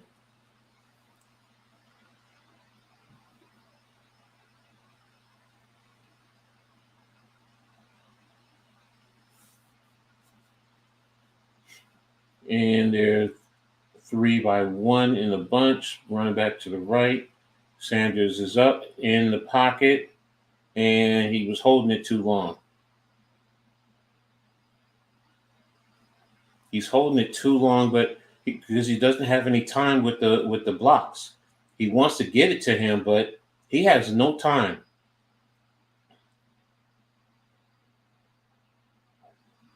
He has no time, man. Travis Hunter needs to settle down, man. You can't blame Sanders. He has no time, none whatsoever. Colorado's lining up for a field goal. 30-yard attempt. And he missed it. He missed it. A 30-yard field goal attempt, and he missed it.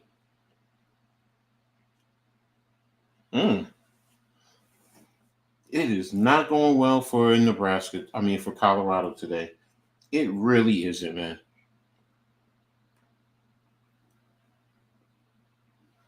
A simple 30-yard. You move the ball down the field, and you can't score a touchdown. You can't even get a single 3 points. It's tough, man. That is extremely tough.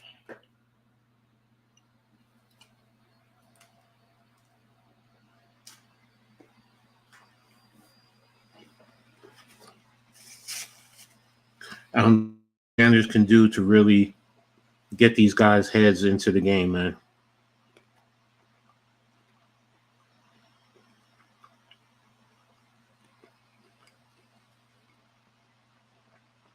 Miami now is up 53-9 over FAMU in the fourth quarter.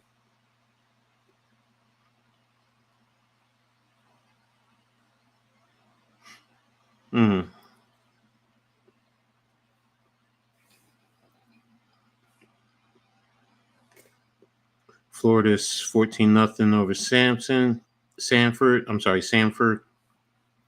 Wake Forest and Virginia 20-17 in the second quarter, 4 seconds left.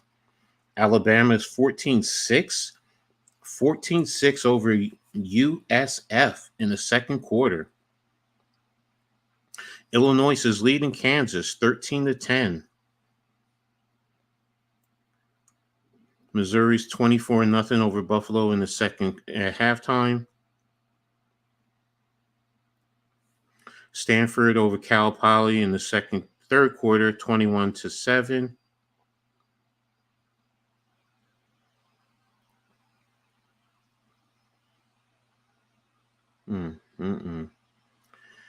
Tennessee is leading NC State 7-3 in the second quarter.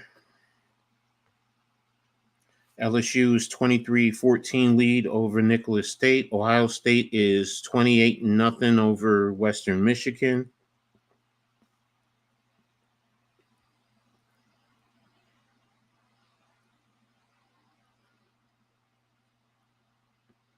Oklahoma is 14-3 over Houston. Clemson is 28-0 over Appalachia State in the first quarter. Okay, Clemson woke up from last week's beatdown. TCU is 17-0 over Long Island University. And that's it. Late night games, you got Arizona hosting Northern Arizona University. Washington State hosting Texas Tech. Oregon hosting Boise State. Arizona State hosting Mississippi State. San Diego State hosting Oregon State. And that's it.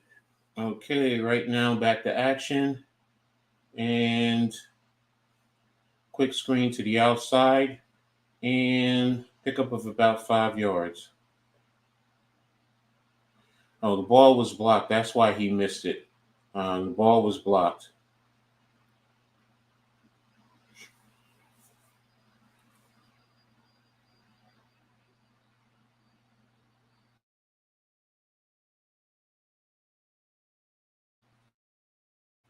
Second and about 5.5. And Rhule ran with the ball and looks like he lost about a half a yard.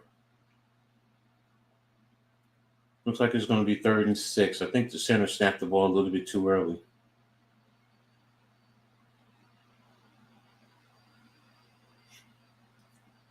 No, he didn't. It looked like he snapped it on time. I don't know what happened there. I really don't know. I'm just guessing. All right, it's 1-by-3 with a bunch to the right, extended, running back to the left. Rhule gets the pass away, got pressure, and it's an incomplete pass. So now it's a 4. So that was a good job by Colorado there. They brought the cornerback blitz off of the edge. And it didn't allow Rhule to step into the pass. He had to jump to try and throw the pass where it was inaccurate. So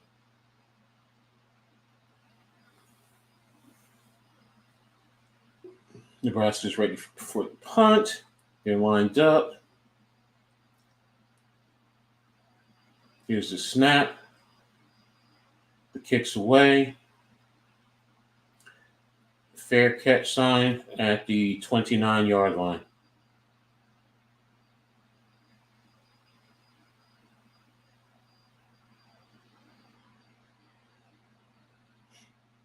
All right.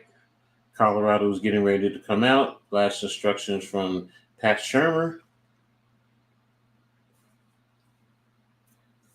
Nebraska 12 first down, Colorado 4.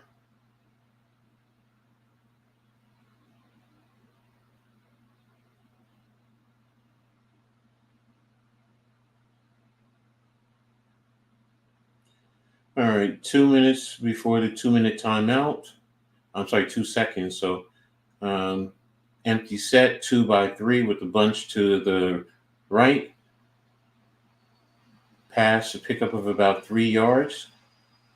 That's going to stop the clock at 1:59.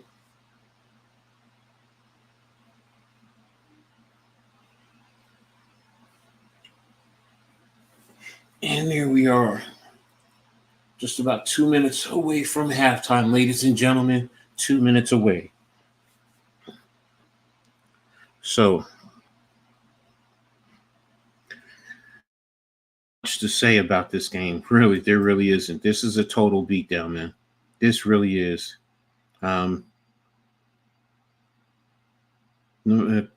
Colorado has 78. Now they're up to 78 yards of total offense, 98 yards passing, minus 20 rushing. Nebraska, 173 of total offense, 86 rushing, 87 passing. Now that's balance. That's balance for you. So, but we'll see what happens. We'll see what happens at halftime too. What are some of the adjustments Colorado's going to have to do? And you got to take it one play at a time going forward. You can't focus on trying to get 21 points all at once. Just got to take it one play at a time, execute that one play, move on to the next one. Once you start layering plays like that, next thing you know, you could really be in the game. But everyone has to do their job, and they have to execute. They really have to execute. That's what's most important. Executing the plays and making sure that you produce and that you're doing exactly what you need to do. So,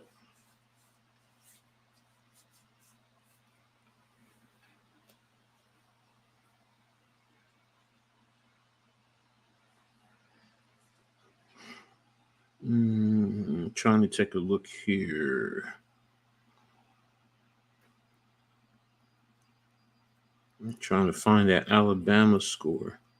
There it is. Was that halftime?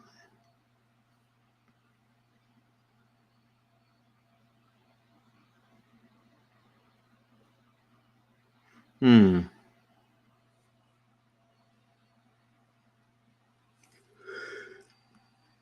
149 to 137. USF is leading Alabama in total yards, but they're down by 8 points.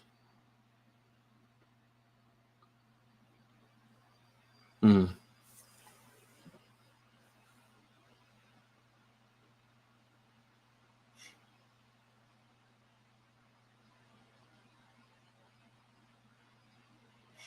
right, Sanders is after line 3-2. Sanders is dropping back. There's a flag on the play.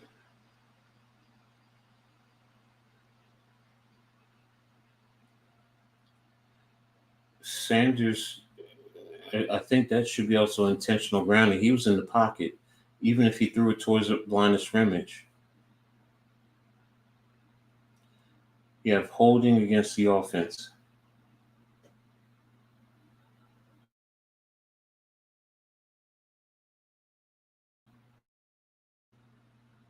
Yeah, there it is. He hooked him. That's a hold.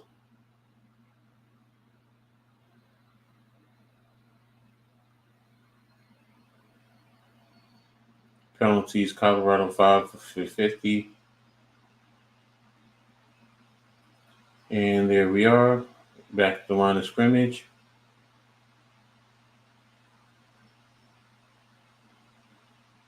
Out to the flats.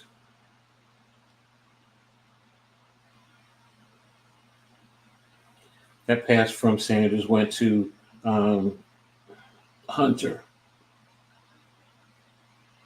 And that looked like it went for about 2 yards. So Nebraska took its final timeout. It was 3rd and 14, 1:44 left in the quarter.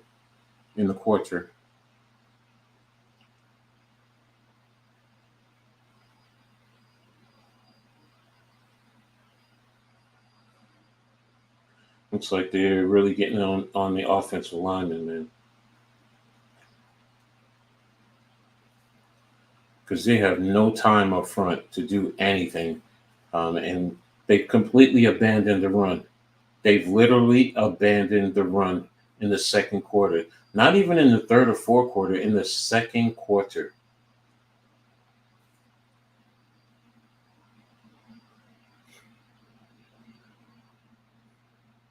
Colorado is not able to do anything. And ladies and gentlemen, I'm going to tell you the truth. This is what every team is going to start trying to do if they can do it. You play Utah, Utah's going to do that to them. I think Kansas will do that to them. Oklahoma State will do that to them if they're playing these teams. So it's a 3rd and 14. Ball's at the 25-yard line. Ball is snapped. And Sanders goes down again. First off of the defensive end, and then the linebacker coming through the field to pick it up. And that looks like it's a big loss. It's a flag on the play.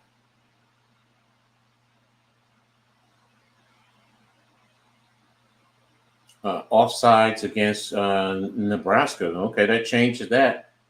That's 5 yards. That's why he got in there.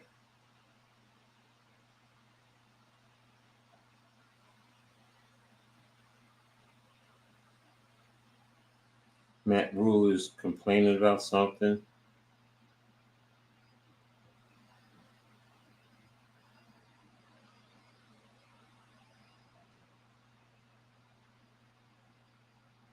And I don't know what's happening, but it's now 9.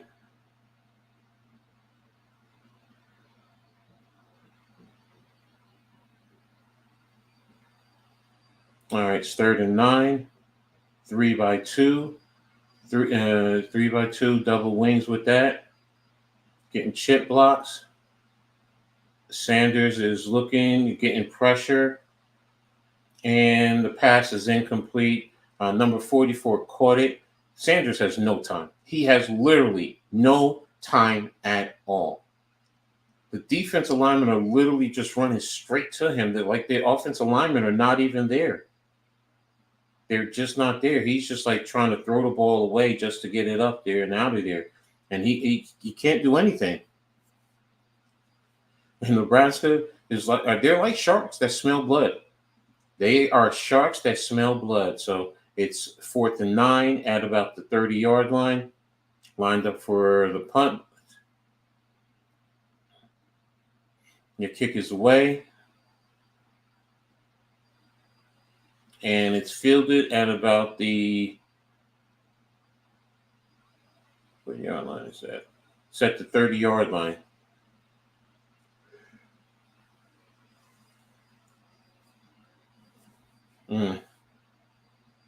This is truly, truly, truly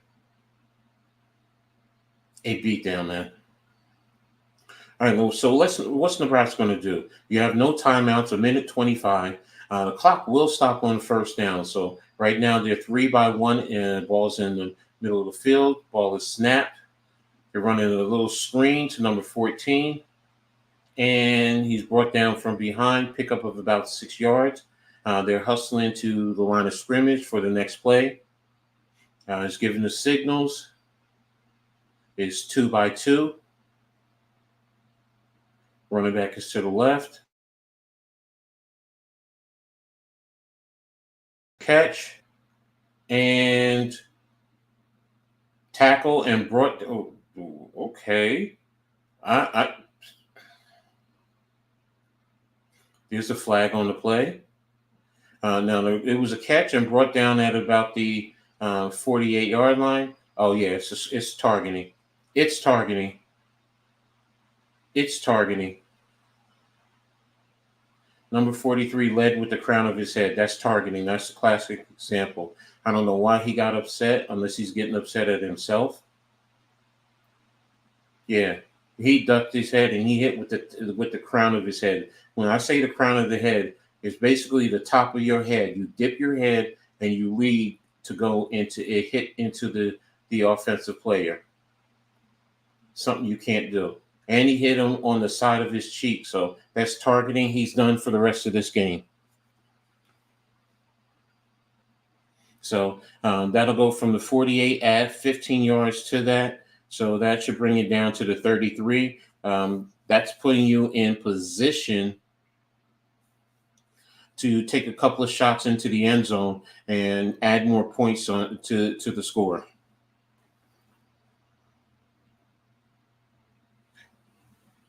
They're explaining what the targeting rule is, especially with the crown of the helmet.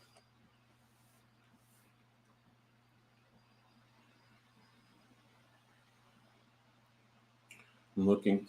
It is confirmed to be targeting, and 43 is kicked out, is disqualified for the game. It's tough because I think he is one of their better defensive players.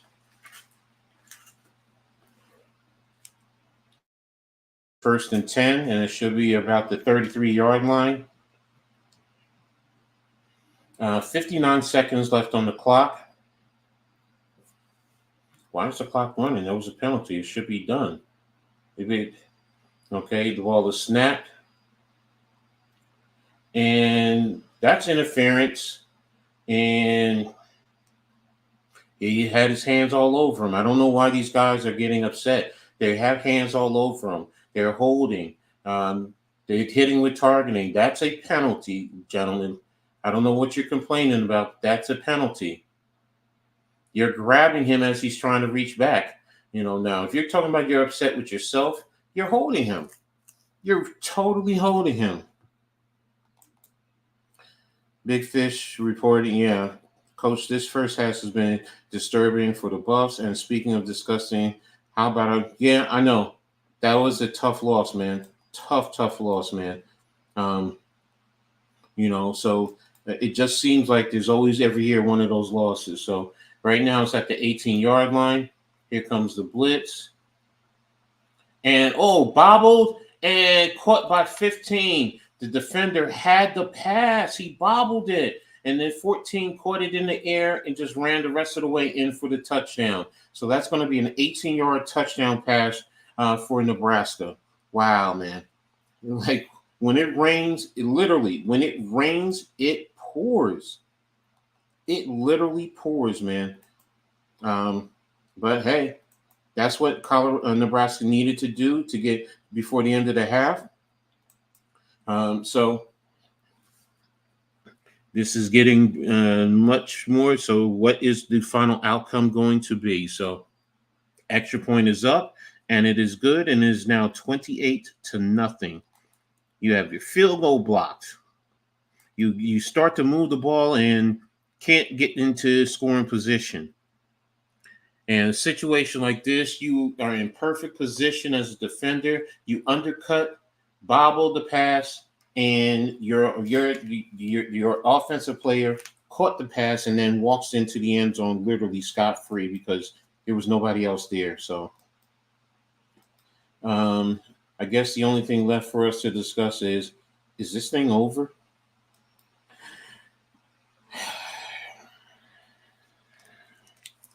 I understand the logic. Big Pig, I understand, bro. I really do understand that logic. And I'm always one that says there's two halves, so things can change. And I've seen it in my lifetime.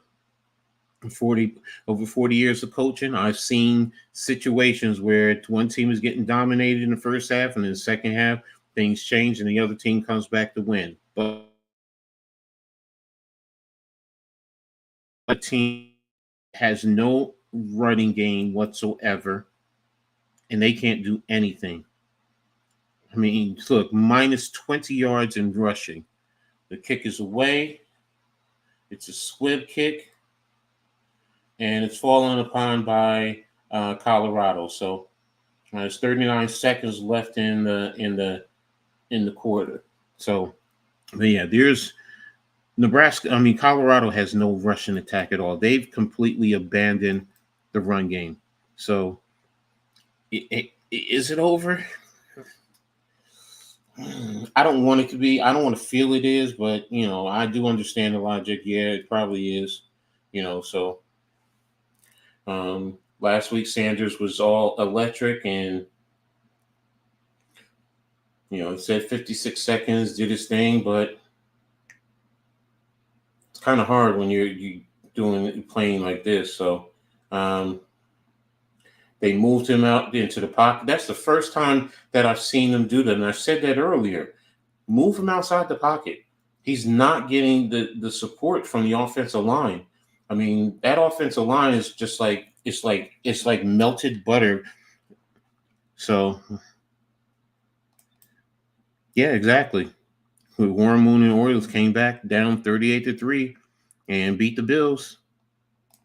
So I remember that very well.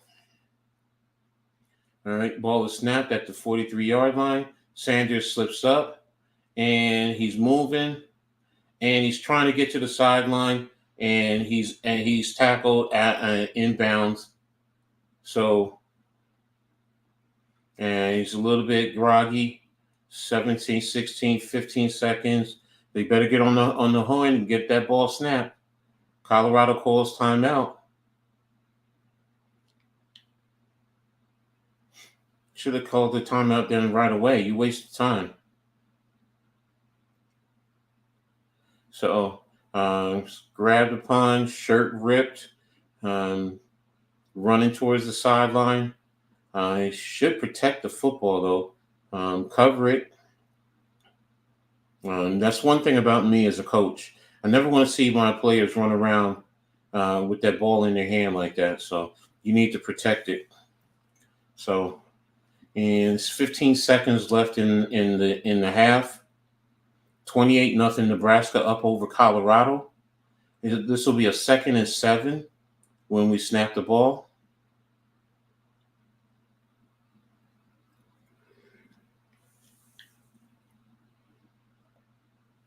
So let's see what happens.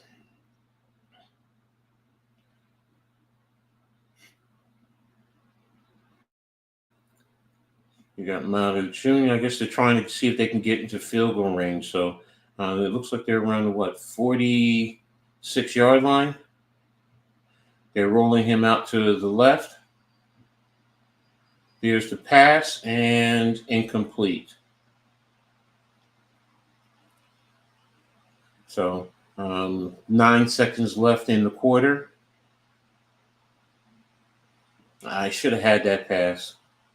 He should have had that pass. That was right in his hands.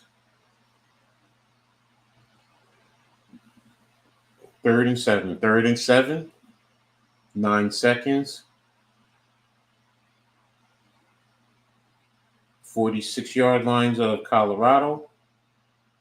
Right hash. There's the snap. Ball out to the right flat. And Horns fighting through. Well, why didn't he just get out of bounds a little bit earlier? Ball's at the 44-yard line.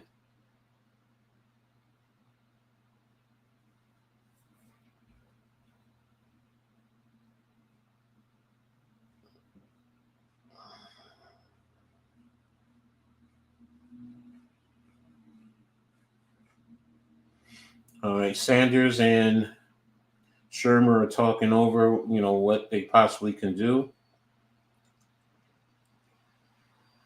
Now, you're not going to kick a field goal here. You got to go for a touchdown. Right now, to me, field goals are off the board. You're trying to do something, get Sanders outside of the pocket, or get it away from the pressure, send the guys vertical. You're at Nebraska's 44-yard line. You're on the right hash, 2 seconds left in the quarter. They are going to try and kick.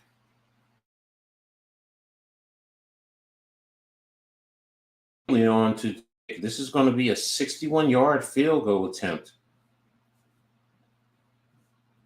And I think this is Jay Feely's son, so.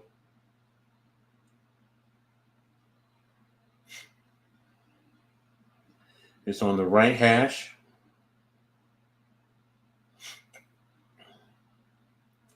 And here we go.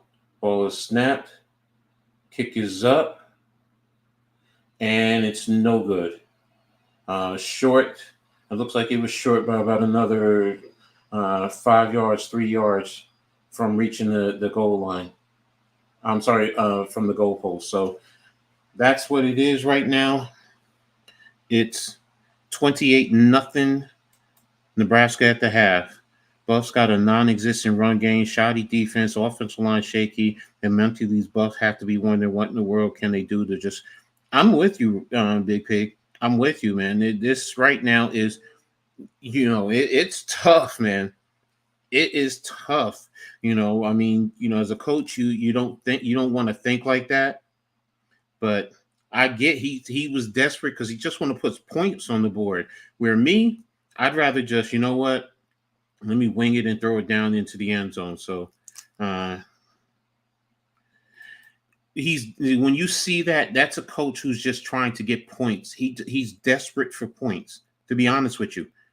Deion Sanders is desperate for points because he feels that his offense is not getting in position and taking advantage of opportunities. You had a field goal that was blocked earlier, and you just want to try and get something. And you just don't want to be shut out. And unfortunately, that's what's probably going to end up happening. It's hard. It's hard to say this. It's hard to say when you have probably two of the best talents in all of college football, but you have no offensive line, none. That's a reflection. That is a reflection on the coaching staff, the recruiting department. Why the NIL initiative? Why? Why you're not getting the players in there for the offensive line? Last year, okay, I get you. I kind of understand, but this year, because if I'm seeing this in game 2, what do you think is going to happen all year round? And it's hard to sit here and say, with it's just hard, man. This is just hard. You don't want to give up. I don't like giving up. I like fighting until the end. But this, short of saying, you know what, no mas, we forfeit the rest of the game. You got to go out there and take your medicine, man. You have to go out there and take your medicine. And this is going to be like this all season. So, hopefully Sanders can make it through the season. Because if not, that's going to hurt his future. I mean, that's just the truth, man. That's going to hurt his future. So, what can you do?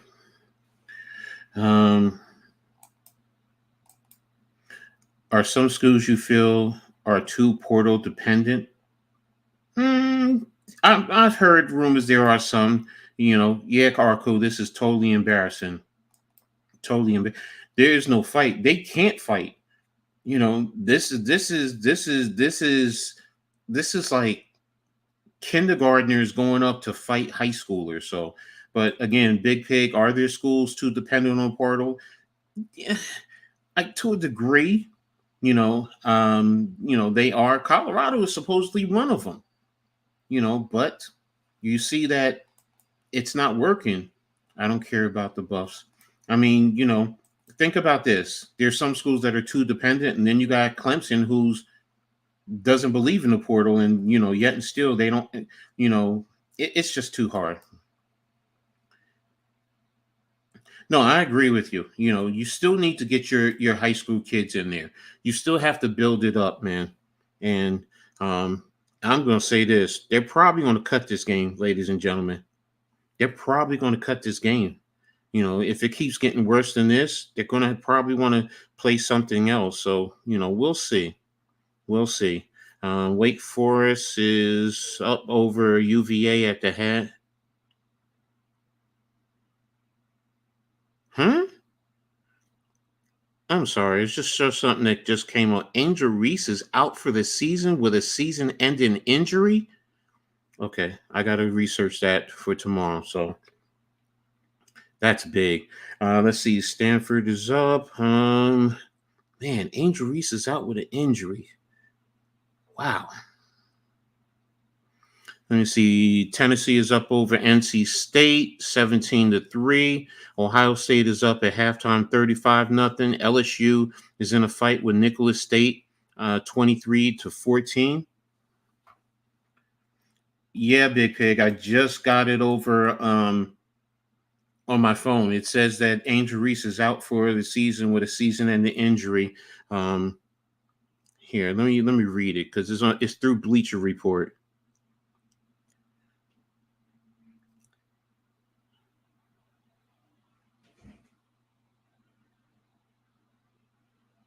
Yeah, it looks like she announced it on her Twitter or X. Wow. That's big. That's big. That's sad, especially with her and Caitlin battling, so Oklahoma is up over Houston at the half, 14-6.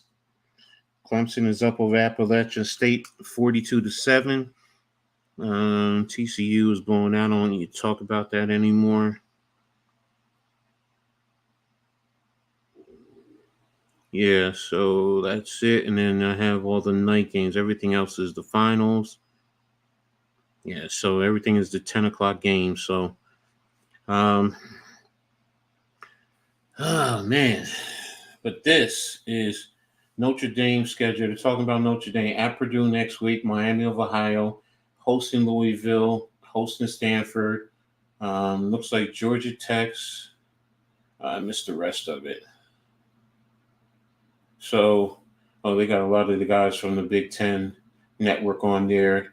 Nicole and yeah, Big Pig. I mean, I had right now in my when I do my show Thursday, talking about the WNBA, I said Caitlin Smith. It's Caitlin Smith to lose right now anyway. So, Angel was there, but Caitlin has started to really solidify herself. Plus, her team has really positioned themselves well in the playoffs. So, not saying Angel and this guy couldn't have gotten there, but it's going to be tough right now, especially, first of all, after the trade and now this, it's going to be tough for them to get into the playoffs, in my opinion. So, and for Angel to win Rookie of the Year. So, good season for her.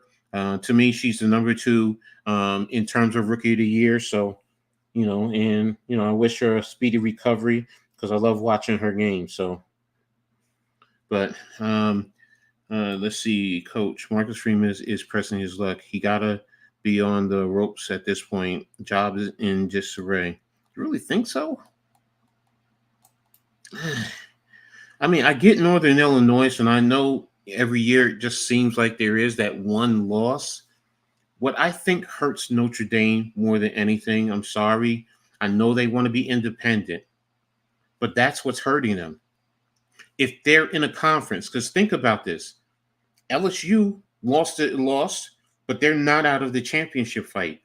Notre Dame, they couldn't really lose because they don't play a conference championship. That at least gets you in. So that, to me, that's where, I'll say this. If Notre Dame lets Marcus Freeman go, he's going to get snatched up quickly, literally quickly. And I'm talking about by Power 5 schools. And, even some of the top Power 5 schools, if they had a coaching opening, he's going to get picked up. So, I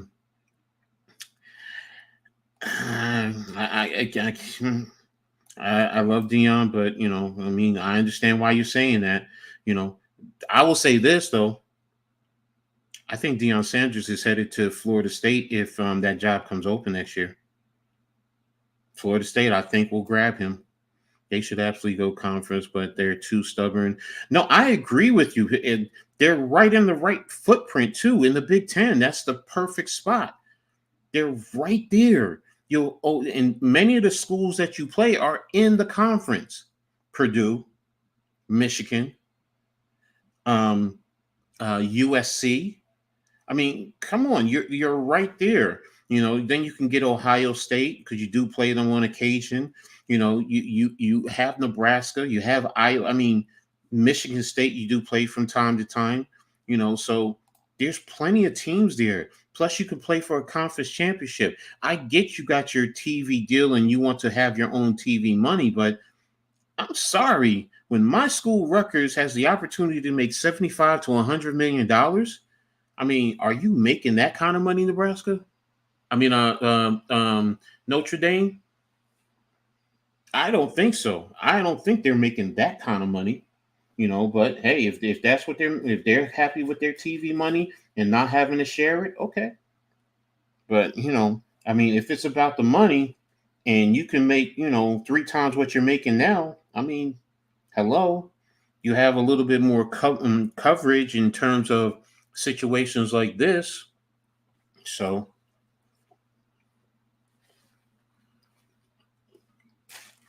And yeah, the Iowa loss was tough, man. You were up 19.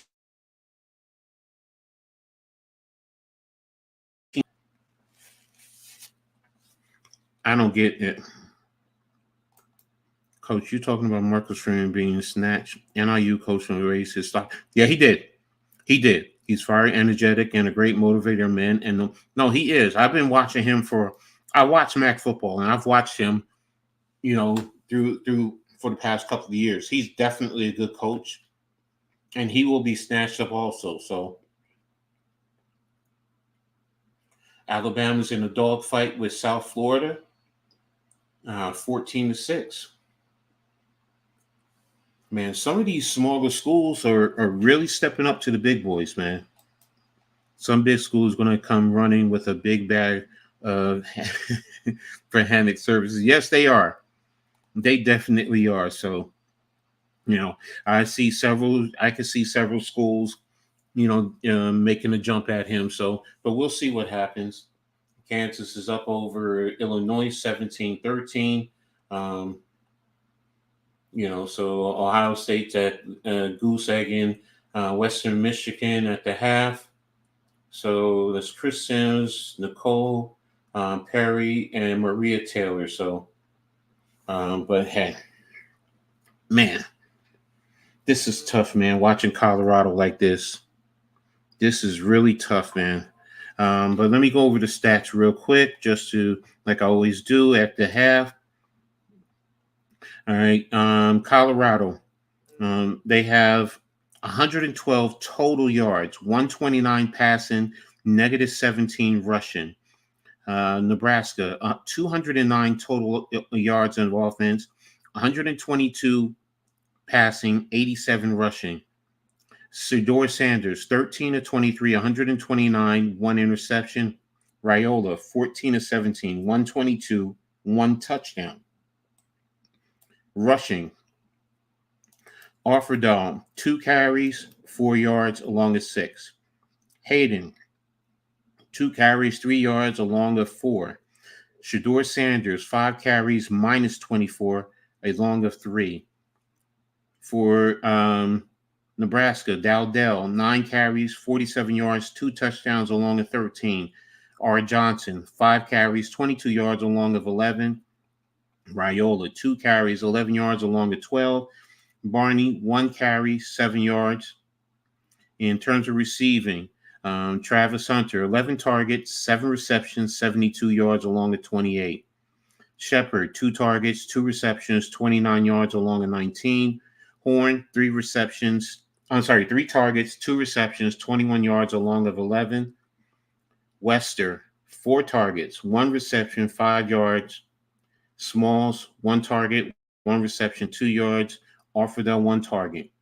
For Nebraska, Lloyd, 2 targets, 1 reception, 36 yards. R. Johnson, 4 targets, 4 receptions, 31 yards, 1 touchdown, long of 18. Nayor, 6 targets, 4 receptions, 27 yards, along of 12. Barney Jr., 2 targets, 2 receptions, 13 yards, 8 yards long. Fedone, 1 target, 1 reception, 13 yards. Banks, 2 targets, 2 receptions, 2 yards with a long of 4. So that's your stat breakdown offensively. Again, Nebraska is leading Colorado 20-0. So they're going to be back for the second half soon. Who do you think wins tonight between Boise and Oregon? Sounds like Oregon with the easy win, but you never know. You never, ever really know. It's not going to be an easy win. First and foremost, remember, Oregon had a hard time with Idaho last week. Boise State has a dominating rushing attack. Their running back had, I think, 267 yards, last week. So, now, can it become a blowout? Yes. If Oregon plays to its potential. But based on the way they played last week, I have to see it right now. I really have to see it in Boise. Boise still is the sleeping giant. They slay the big boys. So, Pat Shermer is the OC, former Giants head coach. So, we'll see how it turns out. So, really tough right now. So, I'm going to take another commercial break. And you know what I'll do? I'll be back after these messages. So where is it? There it is. Hop on the A train, feel the ride, get out travels, we got sights, right? Dream destinations, come alive, sporting events or the nightlife, tight, Brooklyn roots, we bring it back. Yo, vacation spots, don't pack light, nah, concert stages, romance flicks, yeah, we got your back, hit the site, hey, travel plans, we keep it real, back to back, it's the deal.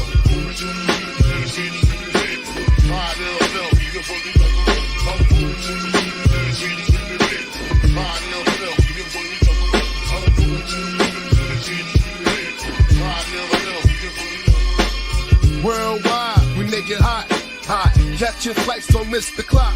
Tick, romantic getaways, top spots. Top sporting events, we never stop. Nah, concert vibes, feel the bass. Boom, exotic places, set the pace. Fast, vacation dreams within your grasp. Yo, hit us up, enjoy the blast. Yeah, plan your trip, buckle in. Get out, travels, let the fun begin. All right, thank you to Get Out Travels. You know, one of my great supporters. Really appreciate them. So looks like the teams are slowly coming back out onto the field. What kind of adjustments can they make in the offensive line, man? One of the things I think that they need to do is they really do need to move Shedur Sanders a little bit more. They really need to move him, mix it up, moving him on the edge. You know, hey, you got to even throw some trick plays in there for an occasion. Because this is completely brutal, man. It really is. Especially for a national televised game. And let me see the rest of Colorado's schedule. College football standings. Here we go. Next week at Colorado State. The week after that, hosting Baylor. The week after that, at Central Florida. After that, hosting Kansas State.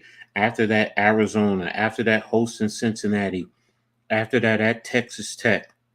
After that, hosting Utah. After that, at Colorado. After that, hosting Oklahoma State. Man, that's a brutal schedule, man. That's a brutal schedule. UCF is not a slouch. What is Baylor's record right now? I'll go back and check that out in a second. Kansas State is ranked. Arizona is ranked. Cincinnati is a tough team as always. Texas Tech, I don't know, maybe. You know, but they're a shootout. Utah is always tough. Kansas is tough. Oklahoma State is tough. And that's 1, 2, 3, 4, 5. They play 5 ranked teams alone as it is. So, I mean, it's tough right now. I mean, Texas Tech is 1-0. What's their record? I mean, who are they playing right now? They play at Washington State tonight. So we'll see how that goes. So, but yeah, for Colorado, their schedule is tough, man. Their schedule is tough, man. Seriously. Can they even match last year's total of 4 wins? I'm sorry to say that. Can they?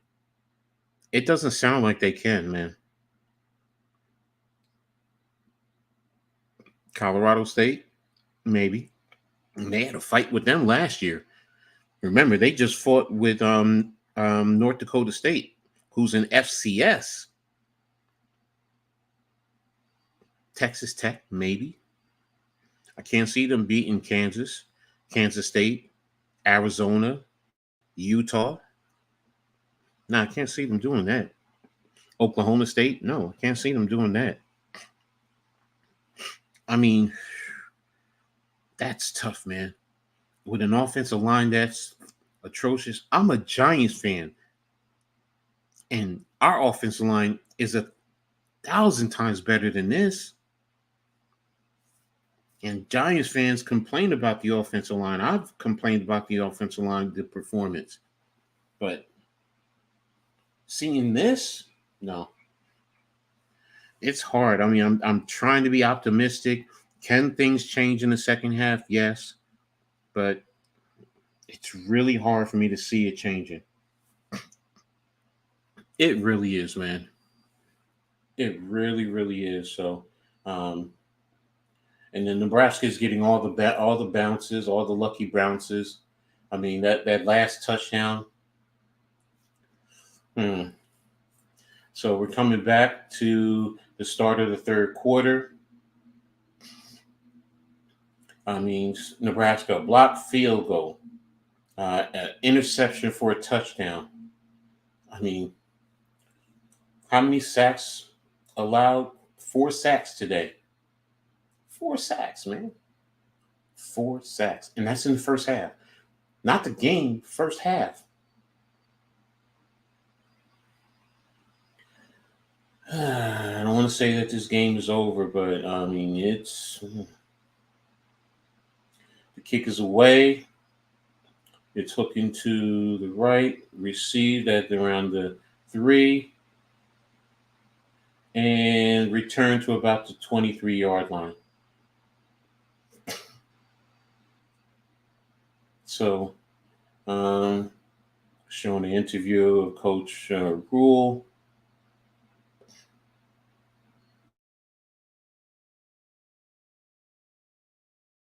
Second quarter. Okay. This is brutal, man.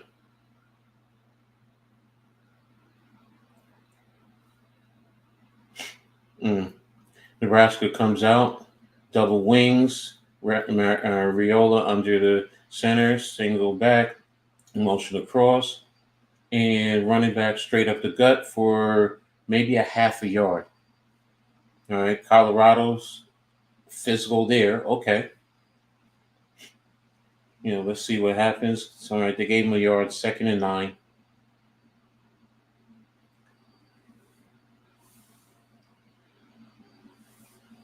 All right, so Nebraska lines up. Tight bunch to the left, empty, motion back into the backfield to the quarterback's right.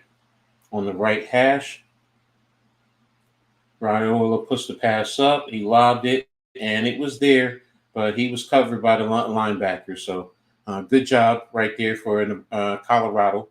Okay, it's going to be a 3rd and 9.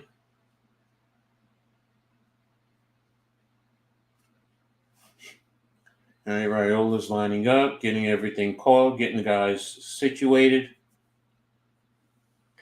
Is Colorado going to play with some more passion, with some more pride? All right, 3-2 to the left. Rhule avoids the pressure. Pass to number 14, and it's a pickup of about 6, but it's going to be short of the first down, so it will be a 4th and 4. So it looks like Nebraska is going to have to punt. And Colorado is going to get themselves situated to come back out there on the field.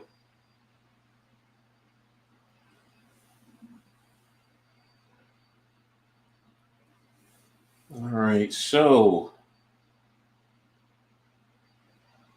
here we go. They're lined up for the punt. And it's away. Straight down the right hash. Fielded at around the 27. Cut, make a man miss. Cut back, fakes, and moves up to around the 40, 41-yard line. So good run, about 14, 15 yards. So the constant pressure that Shedur Sanders is facing. So the one thing I would say is getting him ready for the NFL, because depending on what team he goes to, they're a losing team. They may have the same situation in terms of the offensive line if they don't have the skill set there. So Terrence Knighton, Nebraska's defensive line coach. Okay.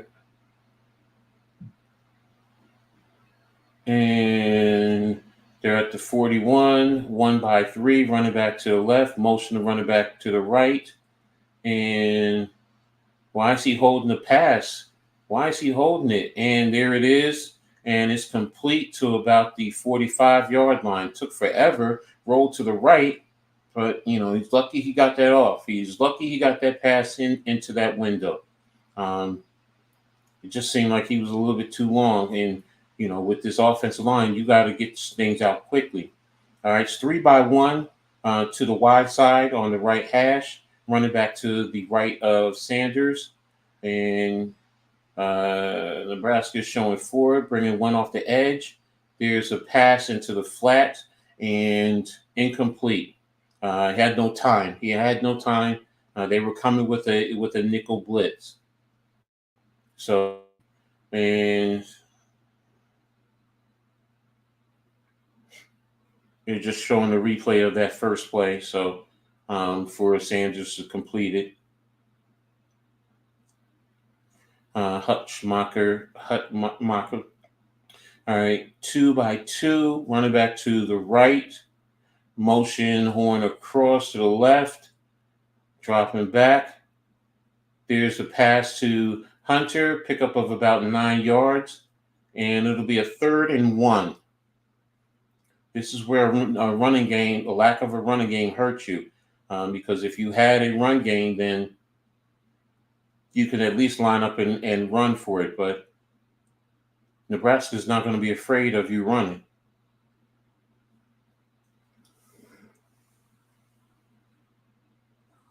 Two by two, right wing, running back to the left of the quarterback.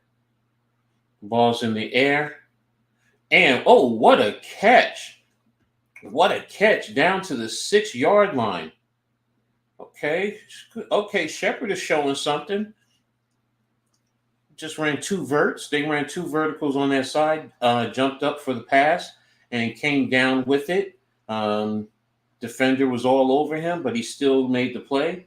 He said it was at the 6, but that looked like it was at about the 5. But still, 1st and goal, double wings to the running back, slash across, and there was no help in that. That's a loss of about 4 yards on that play. Brought the receiver across, going to the right. Sanders had to avoid pressure, got it to the receiver, but there was no blocking out front with the other receivers. So it's like Nebraska knew the play was coming. So, and they were there. They out leveraged Colorado. So -5. 2nd and goal at the 10, 3-by-1, running back to the right on the right hash. 11 minutes and counting. 7 seconds on the play clock. Nebraska's coming with the blitz, and the pass is deflected. So it's going to be a 3rd and goal from the 10-yard line. You had one receiver going out into the flat, and it looks like he was covered. Yeah, it was there. It was going to be there if he could have got it there. So it's 3rd and 10. 10:50 left in the 3rd quarter. Ball's at the 10-yard line, 3rd and goal.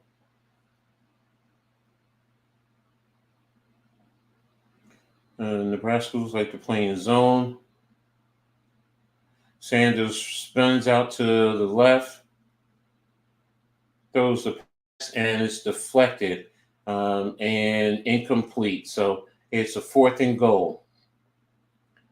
What is Coach Dion going to do? Is he just going to take points, or is he going to try and score a touchdown? Again, you had a stunt and 3 guys blocking one defensive lineman. One defensive lineman. Where if they picked up the stunt, Sanders had time. This is terrible, man. And he's going to go try a 28-yard field goal. Let's see if it works this time. They got it blocked the last time. And the kick is up. And it's through. So they're finally on the board. They at least are not going to get shut out. So there you go. And Colorado is finally on the board. 28-3. So at least there's something. They moved the ball. High explosive plays, but they moved the ball. They got down. They got 3 points on the board. 28-3. So there you go. All right. So let me get caught up on the scores. Alabama 14, South Florida 13. Wake Forest is now moving away from Virginia 30-17. Illinois is leading Kansas 20-17. Missouri is still blowing out Buffalo.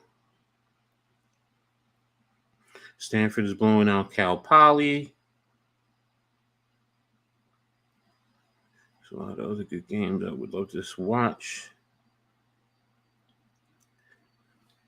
UCF 45-7 over Sam Houston. Tennessee is up 20-3 over NC State. Ohio State is still blowing out Western Michigan. LSU is in a battle with Nicholas State, 30-21. LSU leads. Vanderbilt is blowing out Alcorn. Clemson is blowing out App State. Oklahoma and Houston, 14-0. Houston just scored. So I guess they're waiting for the extra point. It's 14-12, or are they going for 2? I mean, I'll keep an eye on that right now. But, hey, this is what it is right now. Colorado, they got a little itch, and they scratched it just a little bit. So it's simmering down. So, let's see what happens going from here. So,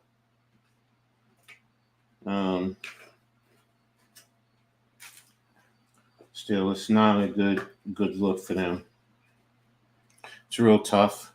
At least they, like I said, they're not going to get goose egg, so that's the first thing. So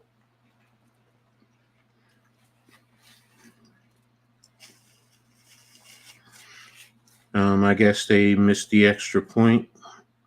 Still nothing on it. It was 14-12, Oklahoma over Houston. So TCU is blowing out Long Island University, and that's it for the up-to-date scores.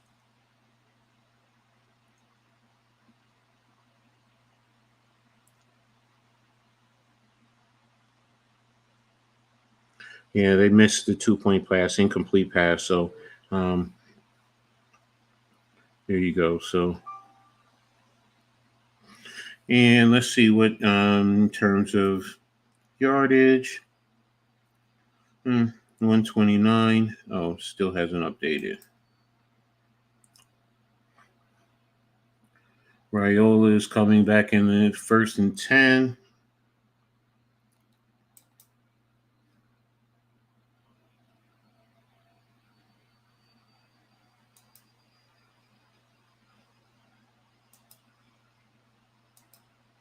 I don't know what happened here.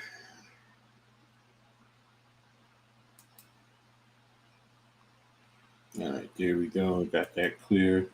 On the left hash at the 17, running back with the pass, handoff, stiff arm, and good hit and out of bounds.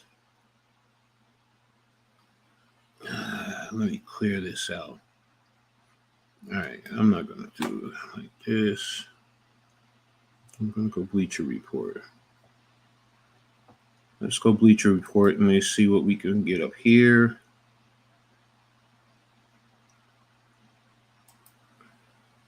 Handoff to the running back, and looks like he picked up about 2 yards there. So, here,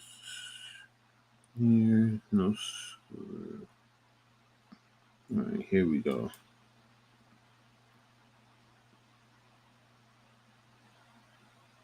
Okay, so here we go. Let me get the stats up. And let's see how that looks.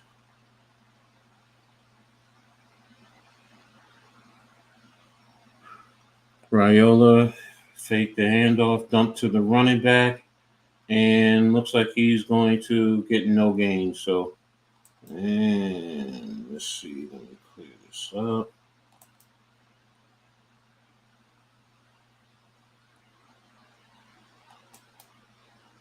I don't know why this isn't updating.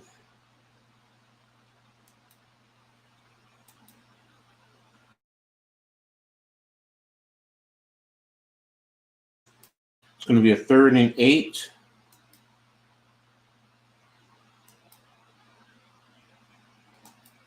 Rhule 3-by-1 with the tight end to the right.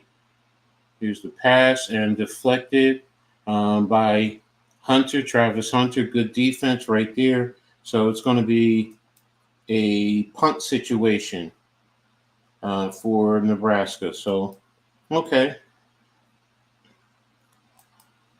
Here you go. All right, so I'm going to keep this right here for the time being. I don't know what happened to CBS Sports, but here we go. We have the score up. And Nebraska's ready to punt. Here's the punt. It's away. Heading to the right. Fielded at about the 14. And he's brought down at around that 14-yard line. So no gain, no return. So there we go. So 8:44 left in the third quarter. 28-3, Nebraska over Colorado. So as always, I'm going to take another break, and I'll be back right after this. It's the league of all leagues beyond just a game. Building dreams and teams, you know the name. Professionals in practice, we raise the bar. From the field to the stars, we're going far. Player development, holistic insight. Focus on the goal under stadium lights. Ownership and lockstep, forging the path. Setting standards high as we run the lab. From there on the east, we rise and we soar. Every play, every move, we aim to score. From there on the east, we rise and we soar. Every play, every move, we aim to score. Season after season, grinding never stops. We keep it moving from the free kicks to the flops. On the pitch we unite, a family in the fight. Playing with passion under the bright light. Dreams turn reality. High aspirations, building up the fire of entire generations.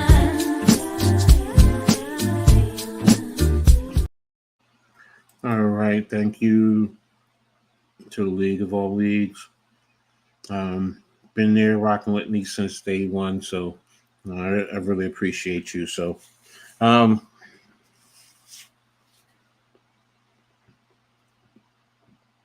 sitting here just trying to take a look at some of these scores as far as this Alabama and USF, man.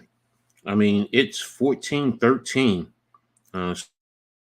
That's a good one. The same thing with Illinois and Kansas. You have two unranked teams taking on two ranked teams. Alabama is number 4 in the country, and they're in a 1-point lead over USF. Kansas is ranked 19th, and they're 3 points behind Illinois. So these are some really good games there. So wish we could say that here. So lo and behold, that's what they're talking about now. Yeah, Illinois is up 20-17.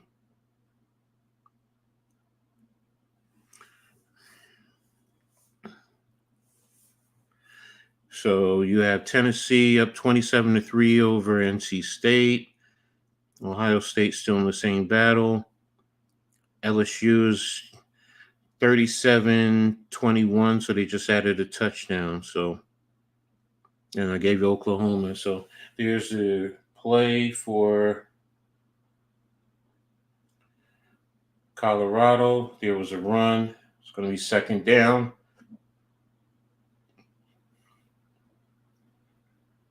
It's going to be 2nd and 4. But hey, they got 6 yards on the run. So 3-by-1, running back motioning over to the left. There's the pass to the running back. Here's a nice block. And he's fighting. He's still going. And good pickup. Got right down there around the 41-yard line of Colorado. So it looks like it's a pickup of about 20 yards. So good blocking by the receivers.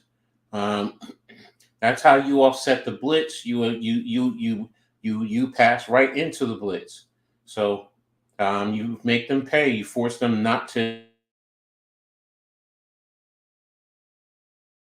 Good job.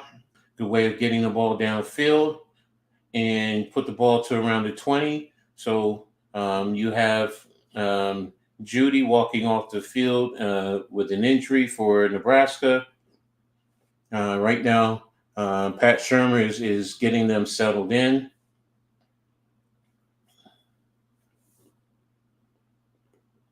Dalen Hayden was at Ohio State before he transferred over to Colorado. So there you go.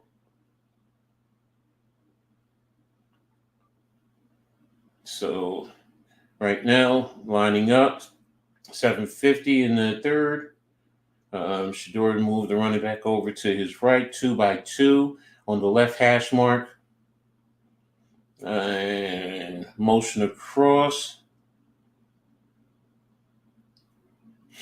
And Shedur is sacked. I don't know. You had the open in the flat, and he's looking downfield. You take what the defense is giving you, man. It was right there. This is a quarterback sack. I'm sorry.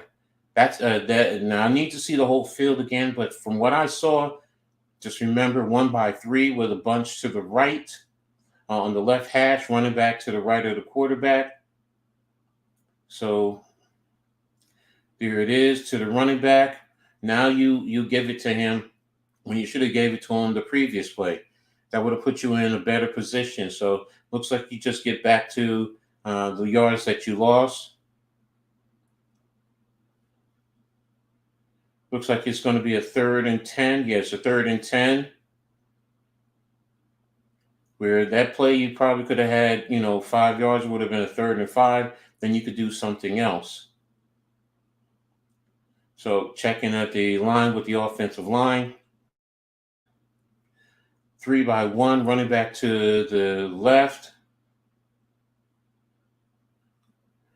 Good pickup, Shedur Sanders with the pass downfield. And the pass is out of bounds, incomplete. He was rolling to his left. And he tried to get the ball to Horn, but it wasn't accurate. It sailed out of bounds.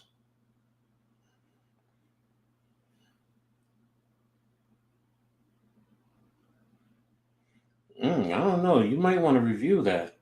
They might want to review that. Right now it's 4th and 10. Let's see if we'll review it. Yeah, they're going to review it. They have to review that. That looked like when the ball hit his hands.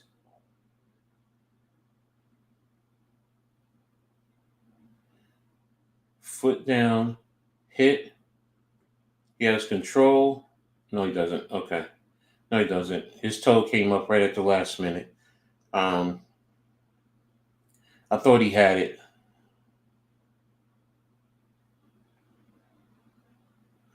Hits his hands. Are you going to say that's control? Because he's bringing it into himself. That is technically control. Well, I don't know.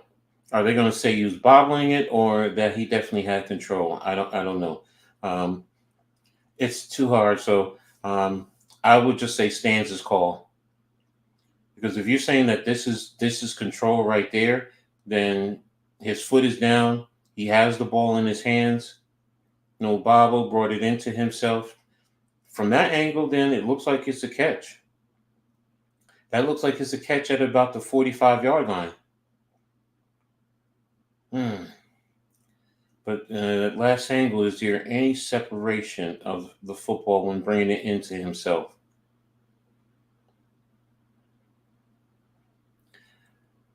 We need to see.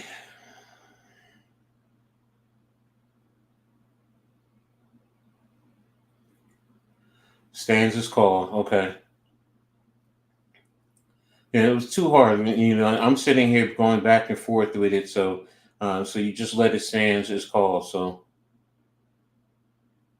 there's nothing definitive to overturn it. So 4th down, and Colorado has to punt.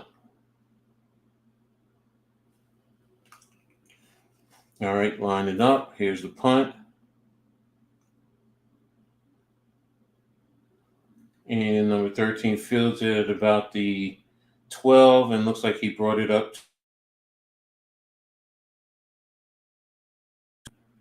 He brought it up to about the 23-yard line.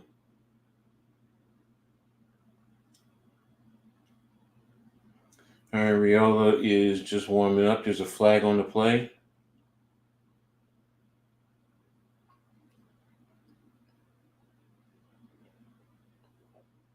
Uh, 6 minutes left in the quarter. Flag on the play. What is the flag?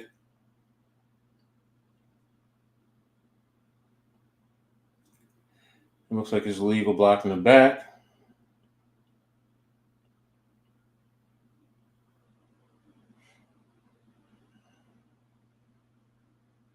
Okay, so it's a legal block in the back against Nebraska. Yeah, he did. Even as light as it is, that light push makes a big difference. So, but that's pretty much where it stands. Let's take a look at the stats right now for the Buffaloes. Sanders, 19 of 33, 205 yards, 1 interception, 5 sacks. Hayden, 3 carries, 9 yards. Offerdo, 2 carries, 4 yards. Sanders, 6 carries, minus 30. Travis Hunter, 8 receptions, 81 yards. Shepard, 3 for 59. Hayden, 2 for 27. Let's see. We have defensive totals. Greenhill with 6 total tackles. And Simmons, Craig, 5. McKinney, 5. That's pretty much it. Let's take a look at Nebraska. Riola, 16 of 21, 131 yards, 1 touchdown, no sacks. Dowdell, 12 carries, 64 yards, 2 touchdowns. Johnson, 5 carries, 22 yards. In receptions, Lloyd, 1 for 36. R. Johnson, 5 for 36, 1 touchdowns. Looks like, there it is. Nayor, 4 receptions, 31 yards. Let's see defensively, T. Hill, 5 total tackles. Singleton, 4. Gabor, 4. And I forgot to look at the kicking. Havano was 0 of 1, 4 extra points. Let's see for Colorado. Mata, 1 for 2, 27 yards. Feed Lee, 0 for 1. So there you have it. That's your stat total for the game right now. So how are you guys feeling about this game, man? Seriously. Do you feel it's over? I don't think Colorado can come back, but can they come back and make it a game? That's the first thing. That's the biggest thing. So, can they make it a game? We shall see. So,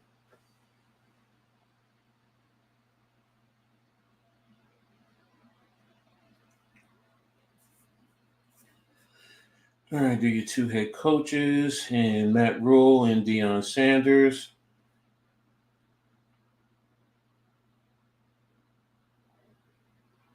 All right, Nebraska is at its own 8-yard line. It's a 1-by-3. Running back cuts to the short side and picks up about 2 yards. So it's going to be about a 2nd and 8.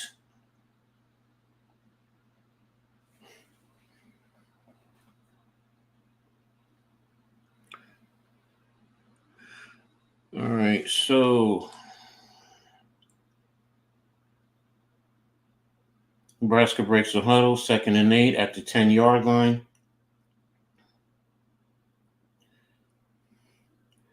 A 2-by-2, a tight wing to the right, motion across, swing to the running back, good blocking up there. Went out of bounds around the 12-yard line. So looks like a pickup of about 12 yards there. So it'll be, 22 at the 22-yard line. I said 12.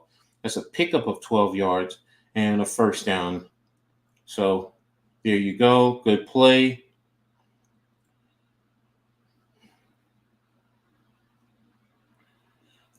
So Nebraska is where they're at the 22-yard line, 1-by-3, running back up the gut.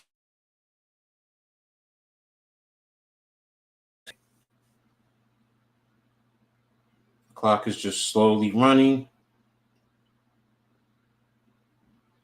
That was R. Johnson with the carry. Okay.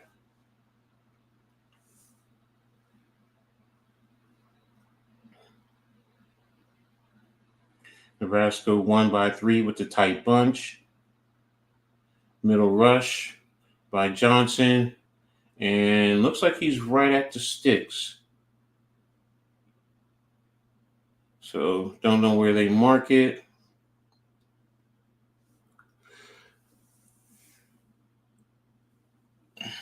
Excuse me, pardon me.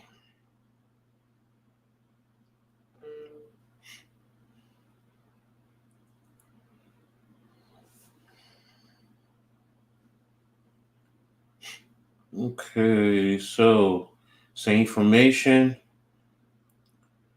Middle run, and looks like he lost about 2 yards. Good tackle by number 7 for Colorado.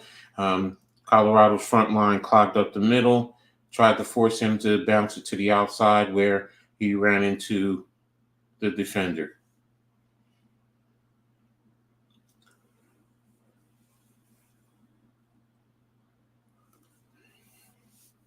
All right, so 1 by 3 with a wing, extended, motion across on the left hash. There's a crosser to number 17. Good blocking and pick up. There's a flag on the play. Let me hold on. Let's see what happens.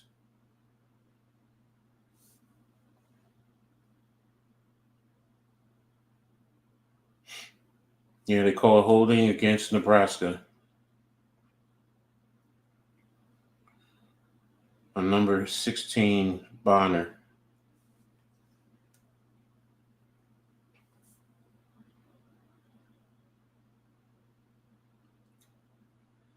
Yeah, he was holding him. Yeah, he did. He held him right there. Yeah, plain as day, he held him.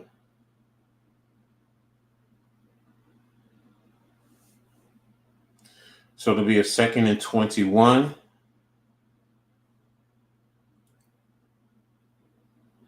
There's a running back screen. Ooh, good cut. Good cut by Johnson.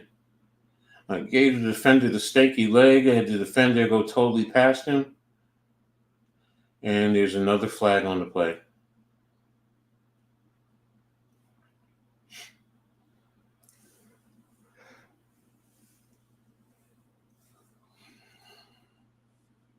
Legal block in the back against Nebraska.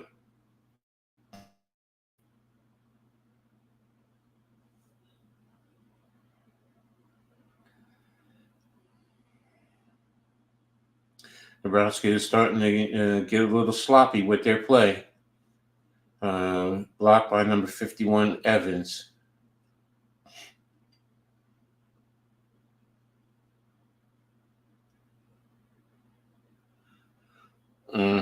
By the technical purposes, it is a block in the back, but that's not what he was doing. He was trying to hold up. All right, here he pass Rhule over the middle to the tight end, and pickup of about 24 yards on the play. It was 2nd and 24, so either 24 or 25 yards, one of the two. So, but yeah, it was 2 by 2. He just ran a simple skinny post and was able to pick up the yards. This kid Rhule is definitely a truth as a quarterback, man. He definitely is.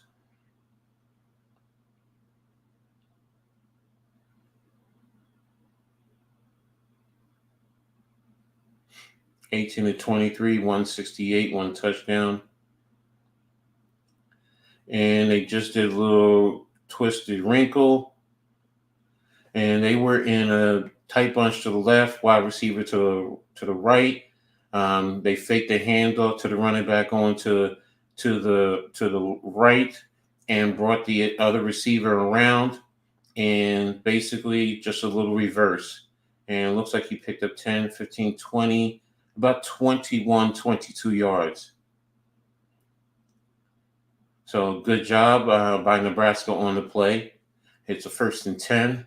1:15 left on the clock. Rhule gets the offense set. 2 by 2, motion across with the tight end into a split zone and throw the pass out of bounds towards the flat. There was nothing there. Everything was covered. So good job by Rhule to identify and get the ball away.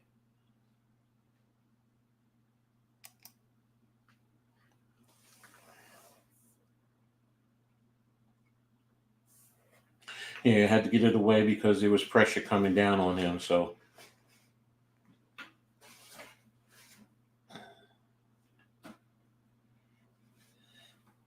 all right. So 10 seconds on the play clock.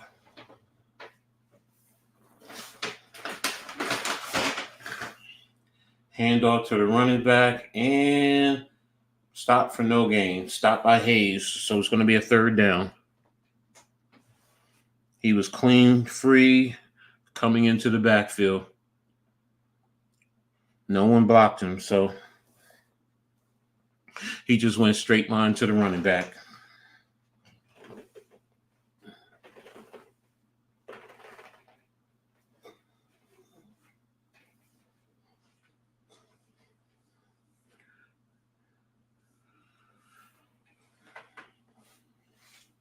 All right, 2 by 2.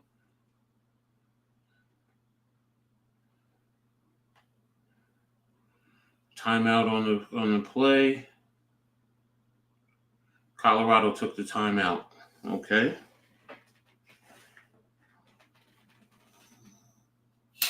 I guess they weren't ready for the action, so I understand. Make sure that you are ready. Call the timeout.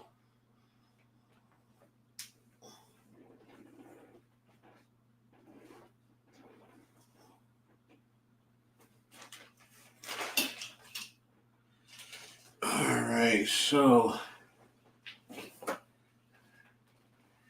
this game is just getting a lot more sloppy now.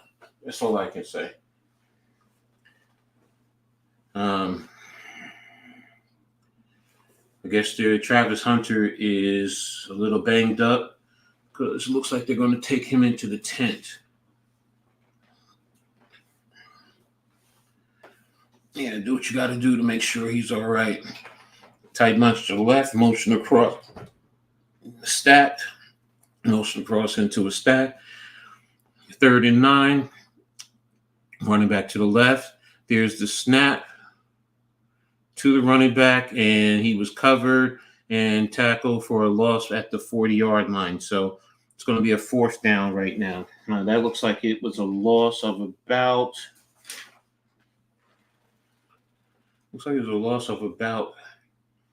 4 yards, 5 yards. What's Matt Rhule going to do? He's going to punt the ball. Yeah, he's going to have to punt the ball.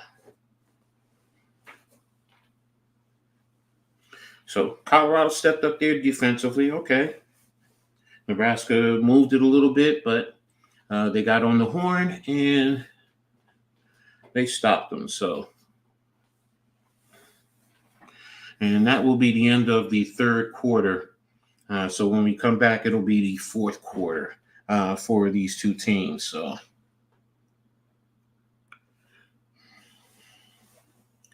going to take another little break. I'll be right back after this. Check the team, we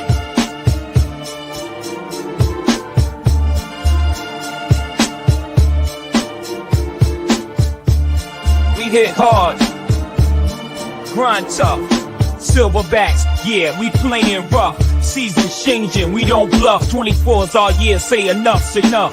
New Jersey reppin', we rise above. In that huddle, fighting is our love. Get down or lay down, push comes to shove. No fakes, no counterfeits, it's strength we show. Hustle on the field, opponents moving slow. See your four, we coming up, yeah, you know. Silverbacks in the game, we still a show. New Jersey pride, let our colors glow. Get down or lay down, this is how we roll.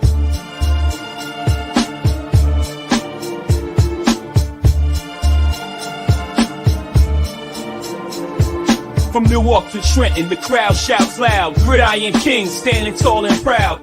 Training hard, every sweat drop counts. Blood, sweat, and tears, that what we about. Defensive lines a wall, offense storms like thunder. Silverbacks, baby, watch us break asunder. Eyes on the prize, Super Bowl ambition. Coach Ox got the vision, making no omissions. Each play we run sharp, no intermission. Taking over fields, every fan's addiction. Passionate, raw, stadium's our domain. Every snap, every throw, we bring the pain. From Patterson to Camden, we're chasing that fame. In 2024, you gon' remember our name. 24, we coming up, yeah, you know. Silverbacks in the game, we steal the show. Thank you to the Silverbacks. And thanks to everyone for being here. Make sure you guys hit the like button.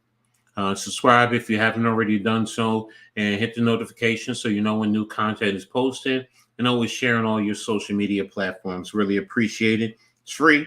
And it helps the networks grow. And it helps my channel grow. So thank you all. I really appreciate you. So still in a commercial break. I'm waiting for it to come back. Should be back very shortly.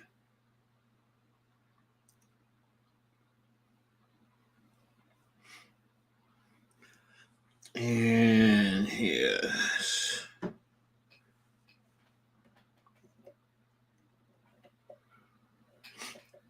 I'm just looking at some of the scores now. Tennessee is finally putting NC State to rest, 37-3. LSU is up over Nicholas State now big, 44-21. Ohio State's now leading 49-0. Oklahoma and Houston is still at 14-12. All right, so when we come back to action, Nebraska breaks the huddle. 4th and 14. It looks like they're going for it from the 40-yard line. All right, they were 2-by-2, motion across to wing, and it's a pooch punt. All right, that's what they did. They just let Rhule punt the ball and tried to see if they could down it, and it went into the end zone. So it's going to come out to the 20-yard line. So that's a good call. So Nebraska's defense today has been stifling, utterly stifling. So if you don't have a good offensive line, you're in for a long wait, a long day whenever you play Nebraska. This defense flies and it's all over the place. So Colorado 0 yards rushing in the second half, 76 yards passing. So again, I mean, it's both offenses have bogged down, though, for that matter, to be brutally honest. So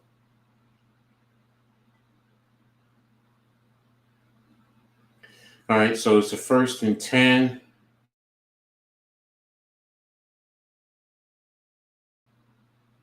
On with a wing, motion across to, looks like that's to Hunter. Oh, and he didn't go under the net.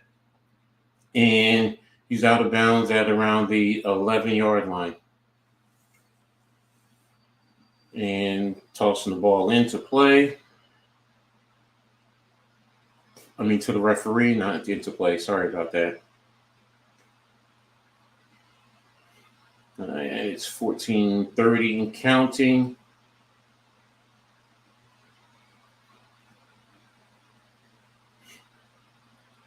Colorado has 2 timeouts, 2nd and 2. It is 1-by-3 with a wing and a running back to the right. And there is a handoff to the running back, and looks like a pickup of about 1 yard. Nebraska was coming with the heavy heat. And it should be a 3rd and 1. Personally speaking, you either sprint the quarterback to the right or swing the running back that way. So, and you're not going to believe this, man. He tried to catch Nebraska short. They tried to go under the gun at the last second, and Shedur Sanders could get no push on a 4th and 1. And they had the numbers. They had it. I don't know what the center was doing. He just instantly dove to the ground and got no push. You don't dive to the ground. You fire out. So it's 4th and inches. So Colorado's going for it. It's on their own 30-yard line. It's on their own 30-yard line, so they're going for it. So And they're stopped for a loss of 2 yards. And I don't know why Shedur Sanders didn't pull the ball and run with it, because he had the outside all to himself. This is, I mean, they can't even pick up. You have 2, 4, 6 guys, 7 guys, and you still miss the one open guy. They don't even know how to block.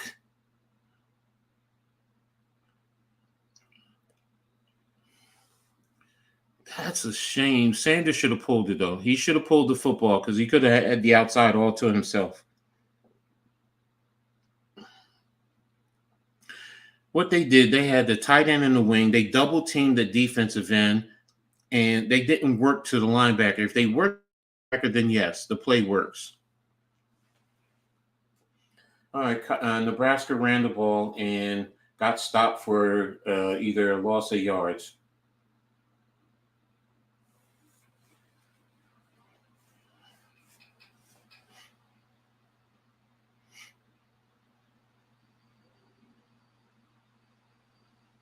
Sanders is over there talking to his offensive line. He's trying to implore them to step their game up. All I can say, if they haven't done it by now, it's not going to happen, man. All right, 2nd and 13, 1 by 3, 3 by 1 when the bunch set. Toss to the running back. Looks like he picked up the 3 yards lost, so it's going to be a 3rd and 10.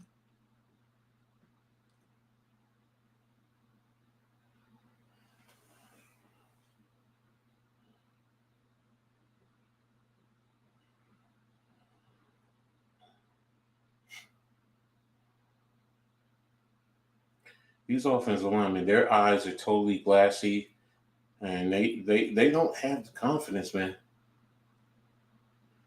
All right, so it's a 1 by 3, running back to the left. Here they come with the blitz, Rhule with the crosser, and Travis Hunter with the tackle, stopping him short of the first down. Looks like a pickup of about 6 or 7 yards. So good defense by Hunter on that play.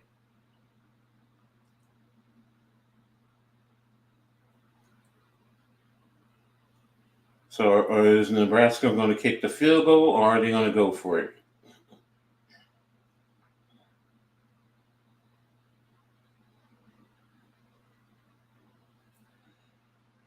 Oh, they say holding on number 51, Evans.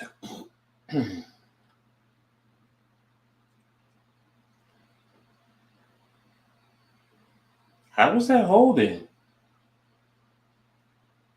Wow. The defensive lineman fell, hooking onto the offensive lineman's hand, and they called holding. All right, 1 by 3, tight bunch on the left hash mark, running back to the right. Colorado looks like they're sending the blitz. Here they come, Rhule with the pass, and it's short and complete. So it's 4th and 20.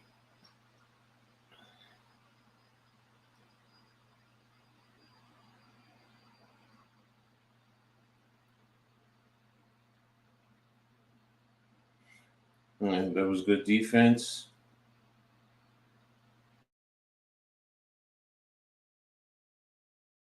All right, what's Nebraska doing on 4th and 20?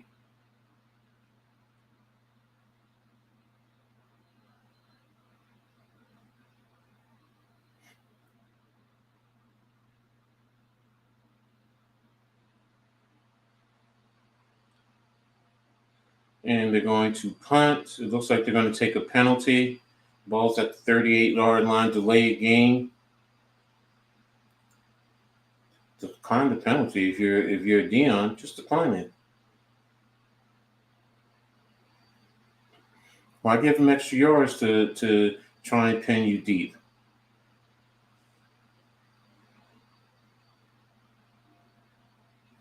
(28-3) Nebraska over Colorado. 10:55 left in the 4th quarter.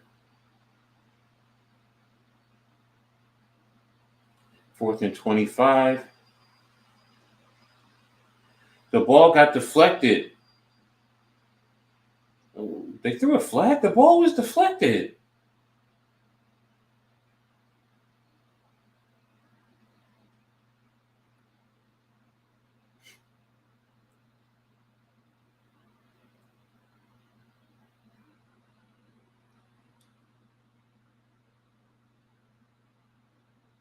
Thank you. The ball got deflected. So once the ball is deflected, you can run into the kicker. So good job by Colorado. Ball's deflected, out of bounds.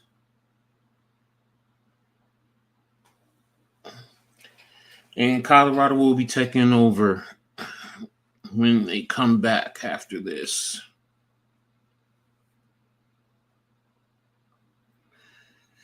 All right, so let's take a look here. Virginia now has caught up to Wake Forest and now leads 31-20 with the 2-minute timeout. Alabama leads USF at 13. Illinois beat Kansas 23-17. That's big right there. That's a big win over the number 19th ranked team in the country. Stanford's blown out.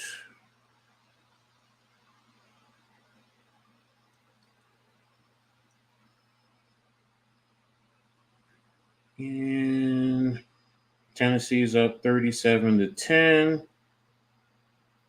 Ohio State's 49-0. LSU 44-21.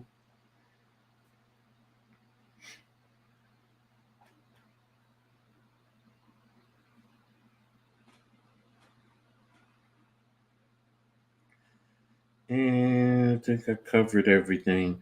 Oh, Clemson's up 56-20. Oklahoma and Houston 14-12 still in the fourth quarter.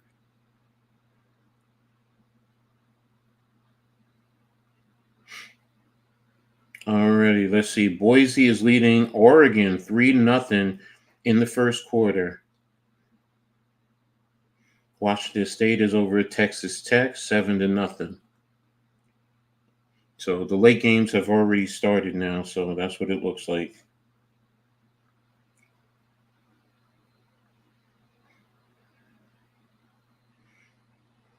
You have a couple more that are starting later, 3 more that are starting at around 10:30. So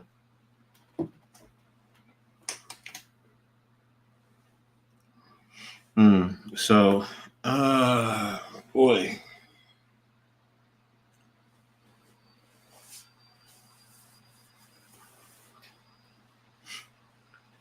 So right now, let's see, 10:49 left in the fourth quarter. Nebraska's up 28-3 over Colorado. So Colorado will be taking over after a block punt that went out of bounds. Looks like they're at their own 42-yard line. So pistol formation. There's a handoff to the running back, number 7. With a nice run into Nebraska territory. Good run there. So let's see, how many yards did he get there? So finally they did something blocking wise up front. And about 13 yards on the pickup. So it's 1st and 10 at the 41 of Nebraska, 1 by 3 in the pistol formation. In the center left. Running back is to the left of the quarterback now. Fumble snap. There's the pass, and he rushed it because the ball was bobbled. It was a bad snap. Snap pretty much rolled back there. So, as I said, I mean, this offensive line is just totally shot, man.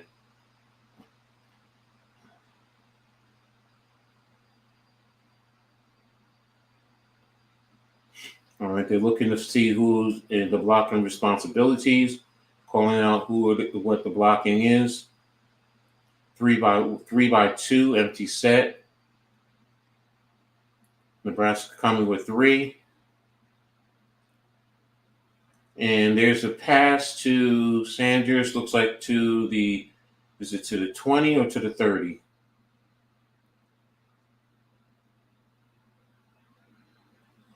Sanders stepped up in the pocket, to avoid it. Yeah, it's down to the 20.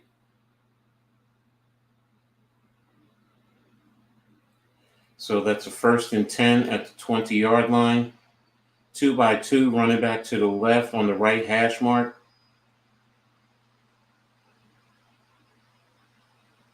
Sanders still holding the ball. Taking forever. And slid, and now they threw a flag.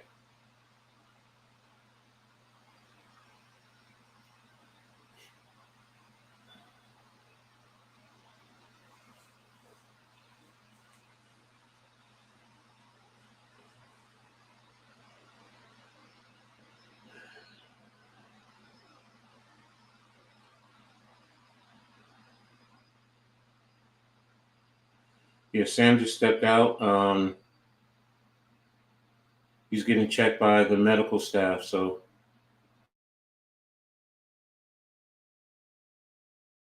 I wanted to get it too.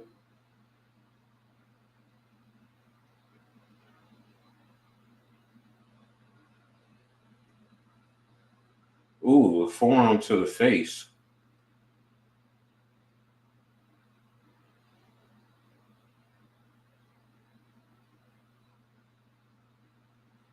Yeah, that's a forearm to the face. So is that a penalty?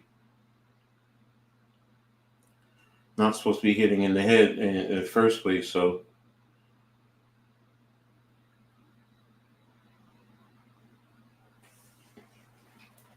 referees are discussing the play. Looks like Sanders is back in.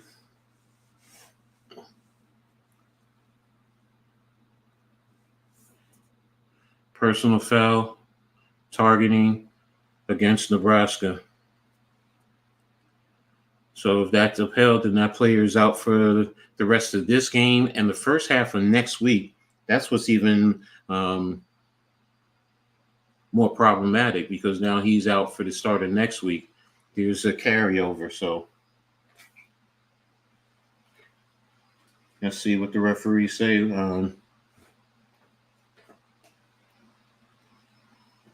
Or is that the official word that he is out for targeting?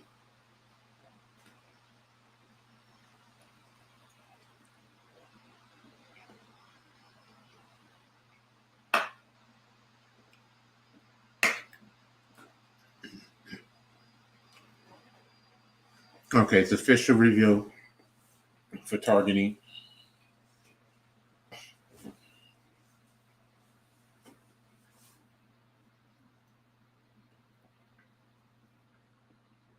Launch, crouch, followed by upward leading with helmet, shoulder, forearm, fist, or elbow attack to the head or neck area. So forearm to the fist. To the face. So he's ejected. That's 15 yards and automatic first down.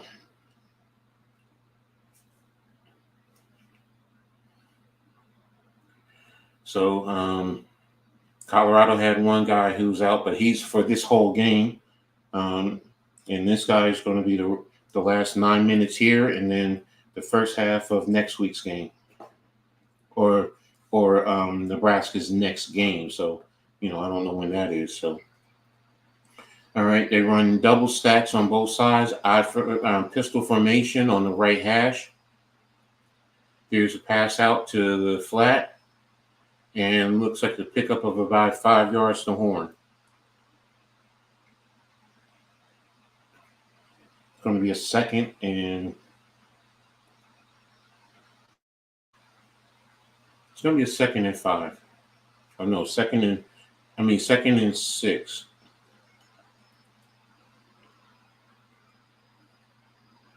And there's the pass to number 10 in for the touchdown. So Colorado finally gets on the gets a touchdown. So it is now 28-9. Let's see. He has it, secured it, pointed the ball, touches the end zone. That is a touchdown. So it is now 28-9.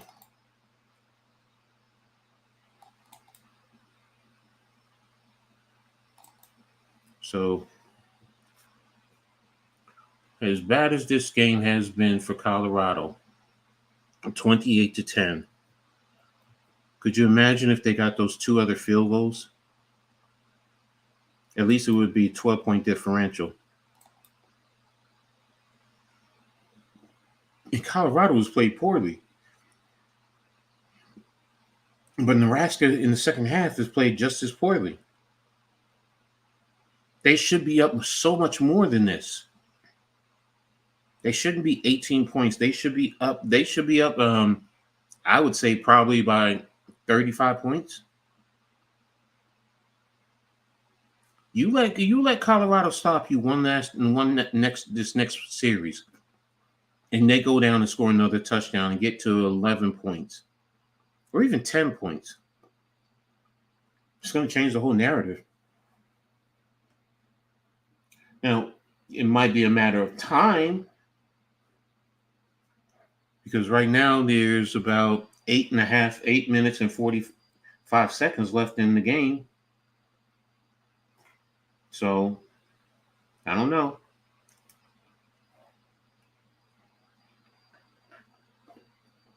Said it before. Seen teams come back. Now, what can you do? I mean, you can get a turnover and take it to the house. Remember, you gave up a turnover, pick six. So can you get it back? Can you get that turnover for points back? Who knows? Who knows?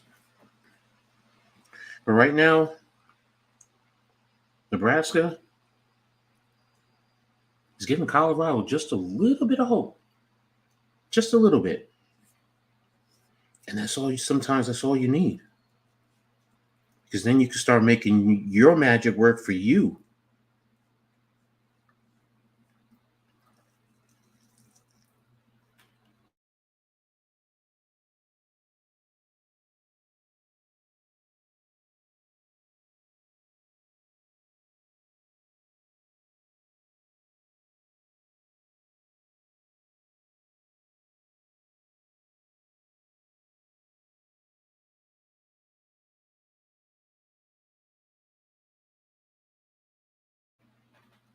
Sorry about that.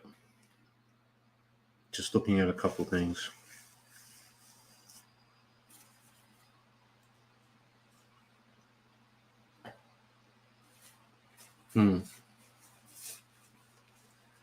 Just trying to go over some of these scores. All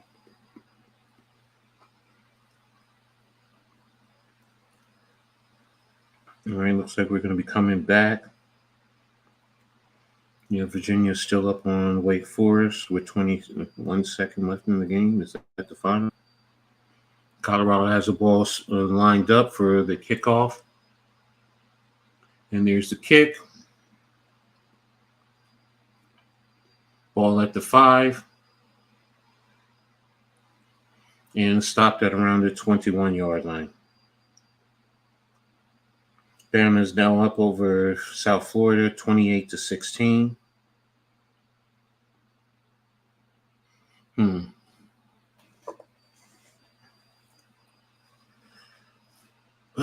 But this game, man, it's just so interesting. Man, it's interesting.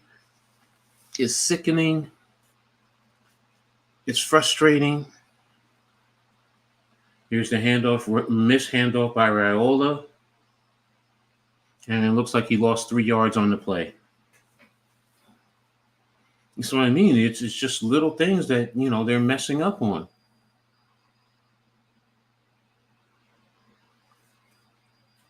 Don't know if that's a freshman mistake or the running back went the wrong way. 2nd and 14. Looks like they're at their own 17-yard line.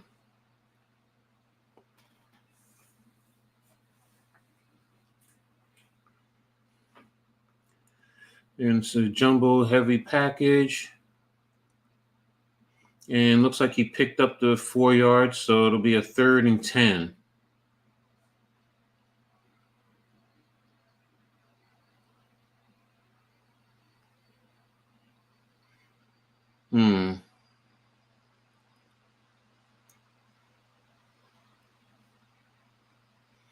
No, they're losing. They lost 3 guys, 1 to ejection, 2 to injuries. Shiloh Sanders and a defensive tackle to injuries. All right, so it's a 3rd and 11. It's spread. And they're doing the crossers. And number 17 with the big play, but there's a flag on the play. It was a crosser, and Nebraska did pick up a big play on it, but let's see what the penalty. You got holding against Nebraska. Holding on by number 14, Johnson.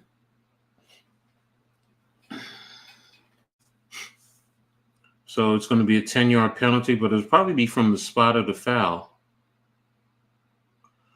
Oh, he was right at the line of scrimmage. So it's going to be, or was that at the first down marker?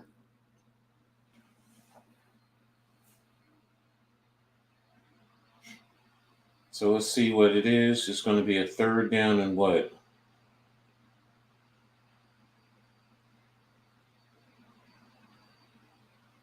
Third and 12.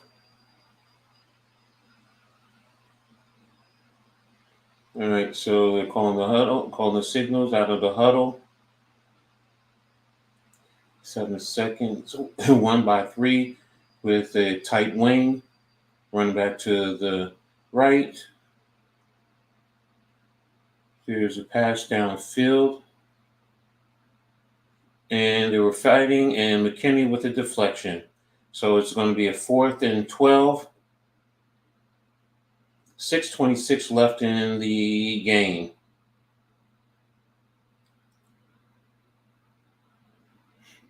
Good job by the defensive back, McKinney, to eyes on the football, looking back, jumped up, and made a play on the pass.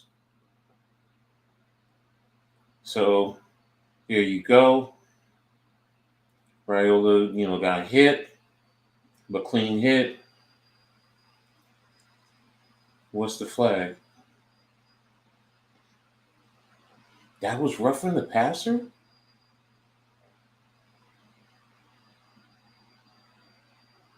Okay, they said it was roughing the passer.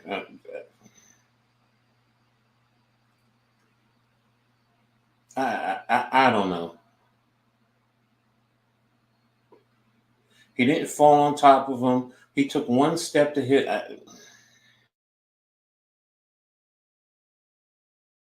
When you see stuff like that, double wings, tight, it looks like it's going to be a false start on Nebraska. Ladies and gentlemen, it's a former defensive lineman. You just feel totally helpless in a situation like that. Because you didn't land on him. You landed to the side. You had 1 step. I don't know what the defender is supposed to do. Double wing, tight in the tight. He's under center. Handoff to number 14. And looks like he picked up about 1.5 yards.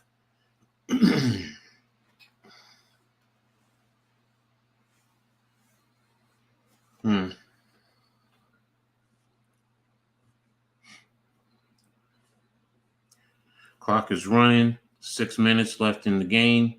2nd and 13. 2nd and 13? I thought he gained yards. Oh, no. False start. Sorry.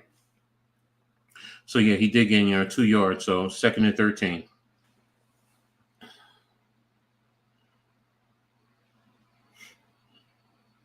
3-1. And they stopped the play. Did Nebraska call timeout or? Yeah, Nebraska called timeout because it was down to the very last second.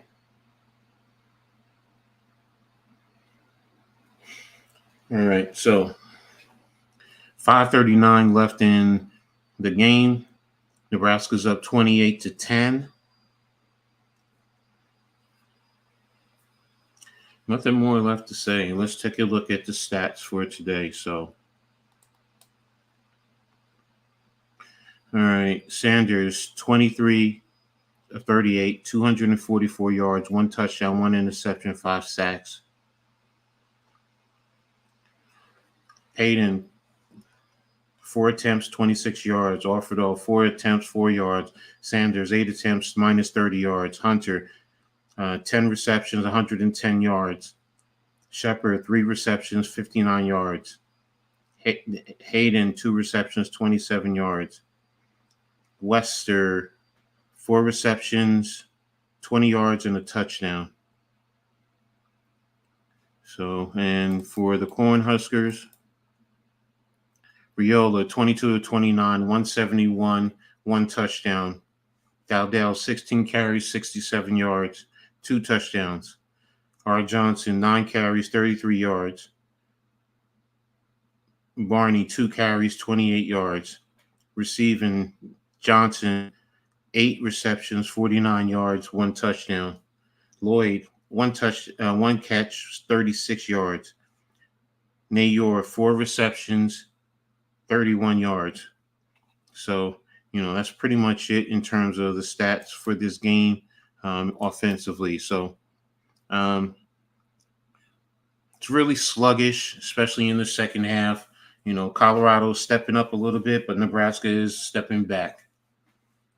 That's allowed Colorado to at least get 7 points in the second half. So, and we'll take it from there. Actually, 10 points in the second half. Sorry.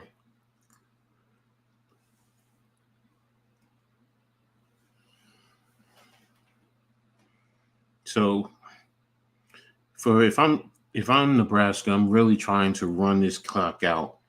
Start trying to run the clock, run the ball, so you can wear the clock out. All right, that's what's most important in my opinion right now. Get that clock running.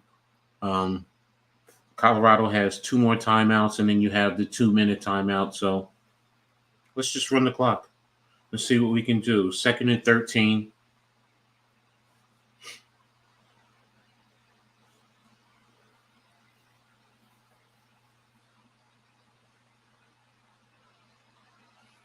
All right, 1 by 3 with a tight bunch to the right.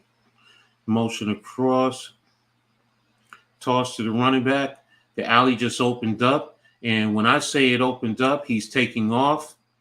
And he's going all the way for a touchdown, but there's a flag on the play. Wouldn't you know it? There's a flag.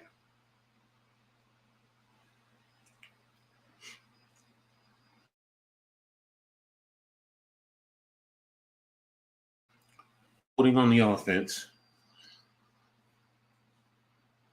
2nd down. Holding number 66.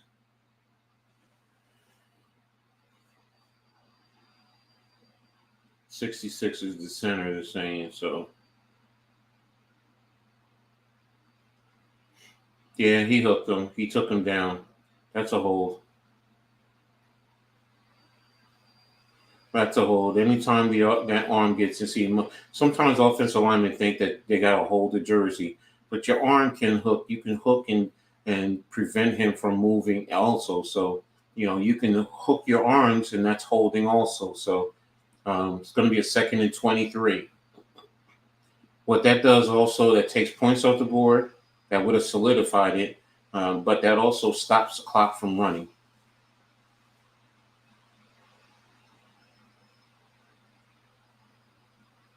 Nebraska has 12 penalties for 81 yards. Colorado 8 for 95.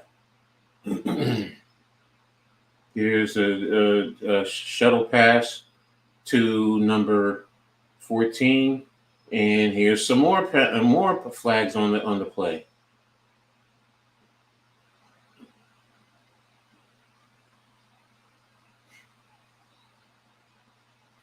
This game is real sloppy, man. Now there's penalties for targeting. Another penalty for targeting. They're saying McKinney. Let's see.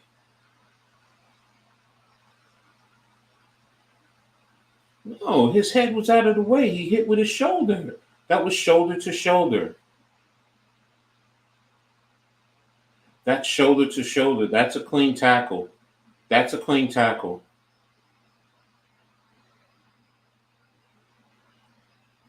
He went shoulder to shoulder.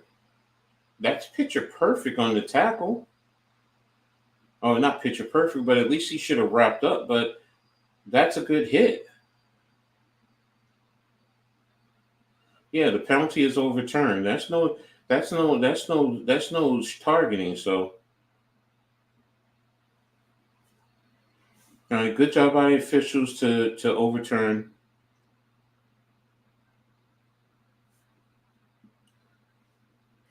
All right, so it's 3rd and 17 that's left, and it's 5:21 on the clock.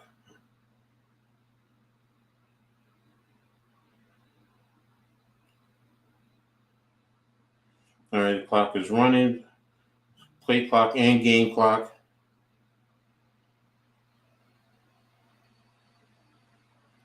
All right, you're going to be in Nebraska territory. They're at the 25-yard line. Here's a handoff to number 23, and that's a good run. Pickup roughly of about maybe 10 yards, 12 yards. It's 4th down. Yeah, it's 4th and 10, so they picked up about 12 yards on that play. So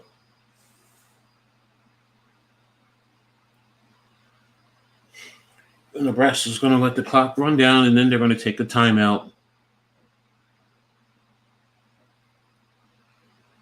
Which is smart. I get it. That's the right thing to do. Eat up as much clock. Timeout. All right, that's 4:13 left on the game clock. So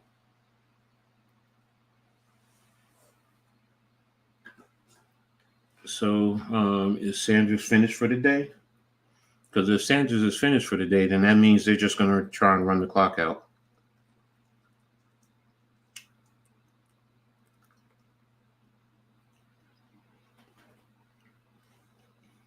Colt McCoy and Paul Burmeister are the game announcers.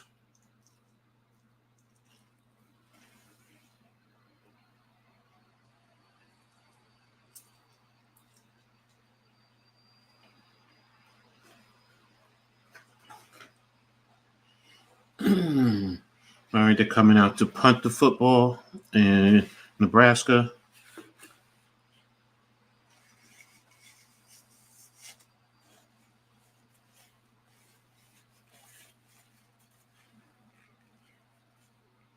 All right, Colorado looks like they're trying to come away. Fielded at about the 18-yard line. And looks like a return to about the 22, 23-yard line. Or is that further? Let's see. And, oh boy, flag on the play. Illegal block in the back.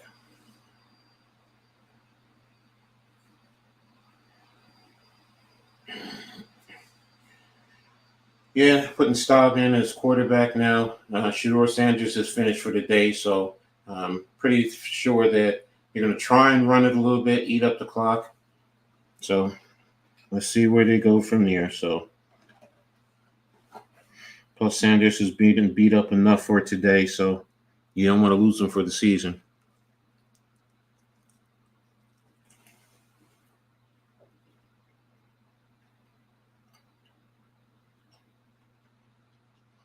This commercial is, I don't know. It's weird. Some of the commercials that they play nowadays.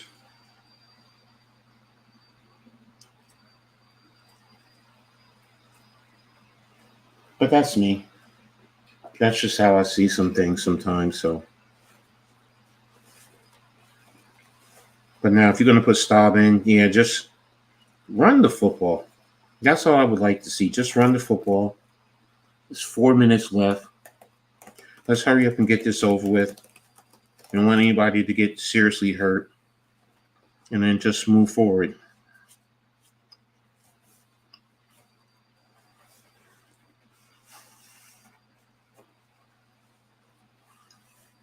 So, right now, Nebraska's up 28-10. Let's take a look at Shedur Sanders' final stats. 23 of 38, 244 yards, 1 touchdown, 1 interception, 5 sacks though. So, but that's pretty much it with his stat total for the day. A lot of negative running yards. So let's take a look here at some of the scores, see if there's anything that's changed. Alabama is now starting to put it on USF. 42-16, a minute 37 left in the game.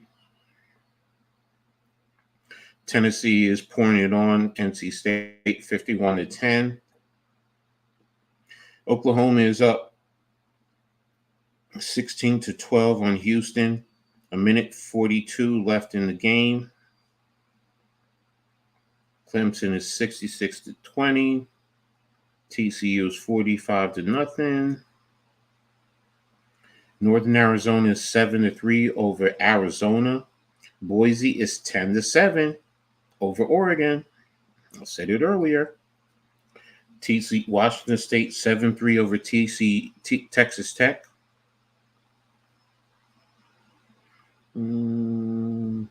Arizona State. Sorry, I missed the play.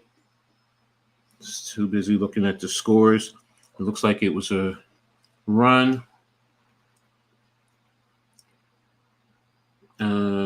Staub is in. It's going to be a second down play. 2nd and 4. So it looked like they gained 6 yards on their first play. Ryan Staub is the new quarterback, freshman, 6'1", 200, Stevenson Ranch in California. So get him some game action and ready for next year if possible. 2nd and 4 at the 15-yard line, 1 by 3, bunch at the right. Staub eludes the rush, dives forward. Looks like he's going to be about 2 yards short.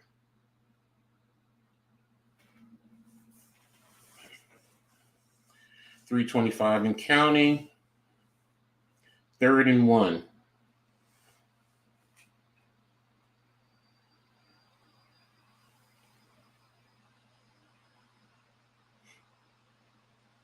Yeah, 3rd and 1, 2 by 2, pistol set. Giving it to the running back, and he falls forward for a pickup of about 3, maybe 4 yards. No, 3 yards. Pick up of 3 yards. First down, 2:55 and counting.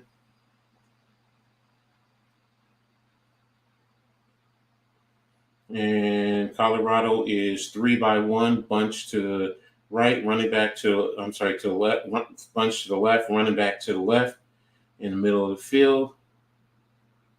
And had a man wide open and couldn't connect with the pass. If he had to settle down, he would have made a nice connection. That could have been a big play. It's going to be 2nd and 10, 2:34 left in the game. Colorado has 2 timeouts and a 2-minute timeout coming up.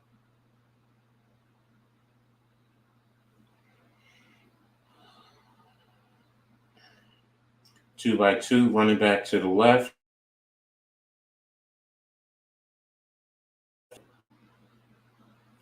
And Staub runs again and dives forward a yard short of the first down.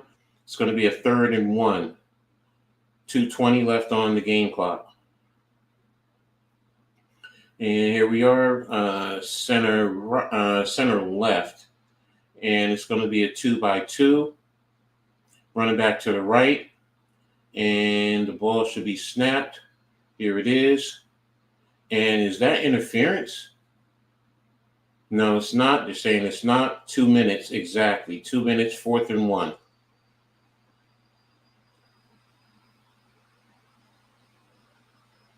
This is the 2-minute timeout right now for the rest of the game. So Colorado needs to just continue what they're doing right now. Let's see what we can get out of this freshman quarterback. See how he can progress. See how he can move the chains and see what that does. So,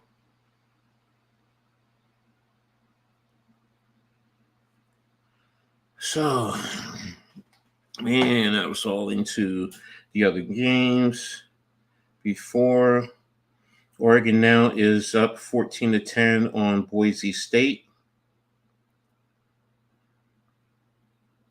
So, yeah, Alabama's up 42-16 now. So they're up 26 points. So they started pouring it on late in the game. So let's see what happens from there.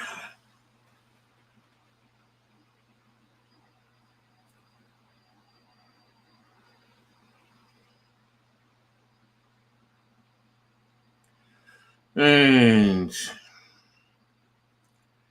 all right, let's get to the commercials.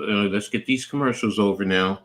I mean, I do commercials too, but let's try and get it done as quickly as possible so you can get out of here because this game pretty much is done. Let's try and wrap it up so we can move on and I can close this out. This game's been going on roughly almost 4 hours. Wow, didn't even realize that. 3 hours and 49 minutes. So I know I had a 15 minutes for the pregame show, so 3.5 hours. Let's just say 3.5 hours. So, but I really appreciate everyone being here. I know it's not a favorable game. Just make sure you guys hit the like button on Coach Edd Gladney's Amazing World of Sports, on the Hardcore Sports Network, even on the Big Blue Crew Sports Network. I appreciate both networks giving me all the great opportunities. Thank you to all my sponsors. Again, without you guys, I wouldn't be here. Make sure you subscribe and hit the notification button. Share on all social media platforms. Shedur Sanders is headed to the locker room. Don't know if it's due to injury or what, but you have your backup quarterback in. 4th and 1 from the 30-yard line. Motion across. There's the run, and he picks up about 2 yards. So that'll stop the clock.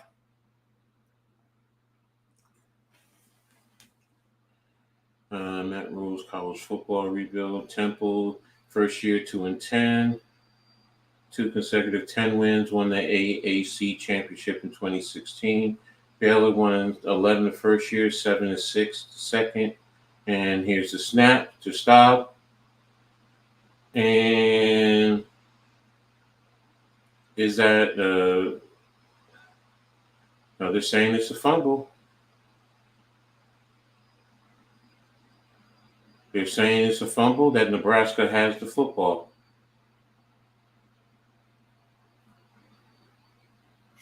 Let's see what happens. Let's see on the review. Let's see what happens on the review.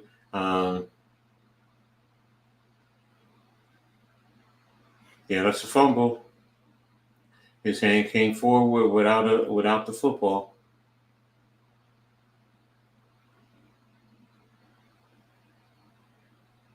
Yep, fumble recovered by Nebraska. and they can close out the game from here now. Nebraska can close out the game from here. So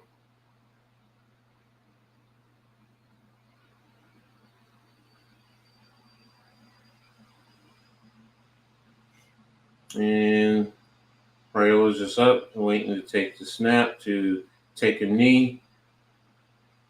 Oh no, they're going to run the football.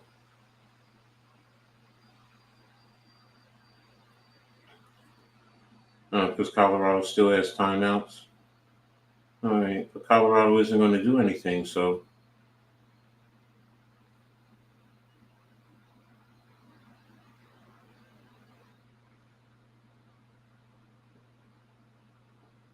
Yeah, 20 seconds on the play clock, 104 on the game clock.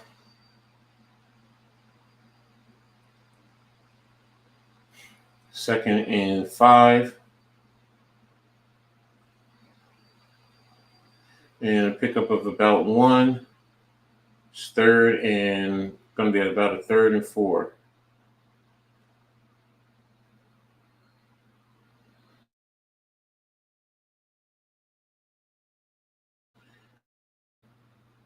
Nebraska is 7 seasons. But I don't know what you're all excited for because it's not over, so it's only game 2. 15 seconds left on the play clock, 20 on the game clock. They're going to kneel it out from here. And ladies and gentlemen, that'll be the game from there. So Nebraska is going to come across with the victory. 28-10 over Colorado. Jumped out fast in the first half with 28 points. Sluggish in the second half. Definitely sluggish in the second half, but they did enough to end up winning the game. So tough loss for Colorado. They fall to 1-1 now on the season. Shedur Sanders, 244 yards passing on the night. Not a good night. 1 touchdown, 1 interception. So that's pretty much going to be it. So I want to thank everyone for being here. Kumar, Big Pig, reporting on the Fighting Irish. Let's see who else was in here. Big Blue in the Bronx, Chad Schrader, Man Cave, Gregajon, Crazy Juice, Daniel Berry. Appreciate all you guys for being here and rocking with me through all of this. Thank you again. For those of you who are sitting by in the back, just listening in, thank you again for your support. I really appreciate you guys. But with that being said, I'm going to go ahead and get out of here. It's been a long day for me, so I'll be back doing more games. I'm doing the Liberty game tomorrow, so tap into Coach Edd Gladney's Amazing World of Sports. You'll see me rocking the Liberty and the Aces big game tomorrow. So thanks a lot, everyone. Tomorrow, and you have a safe night. Peace.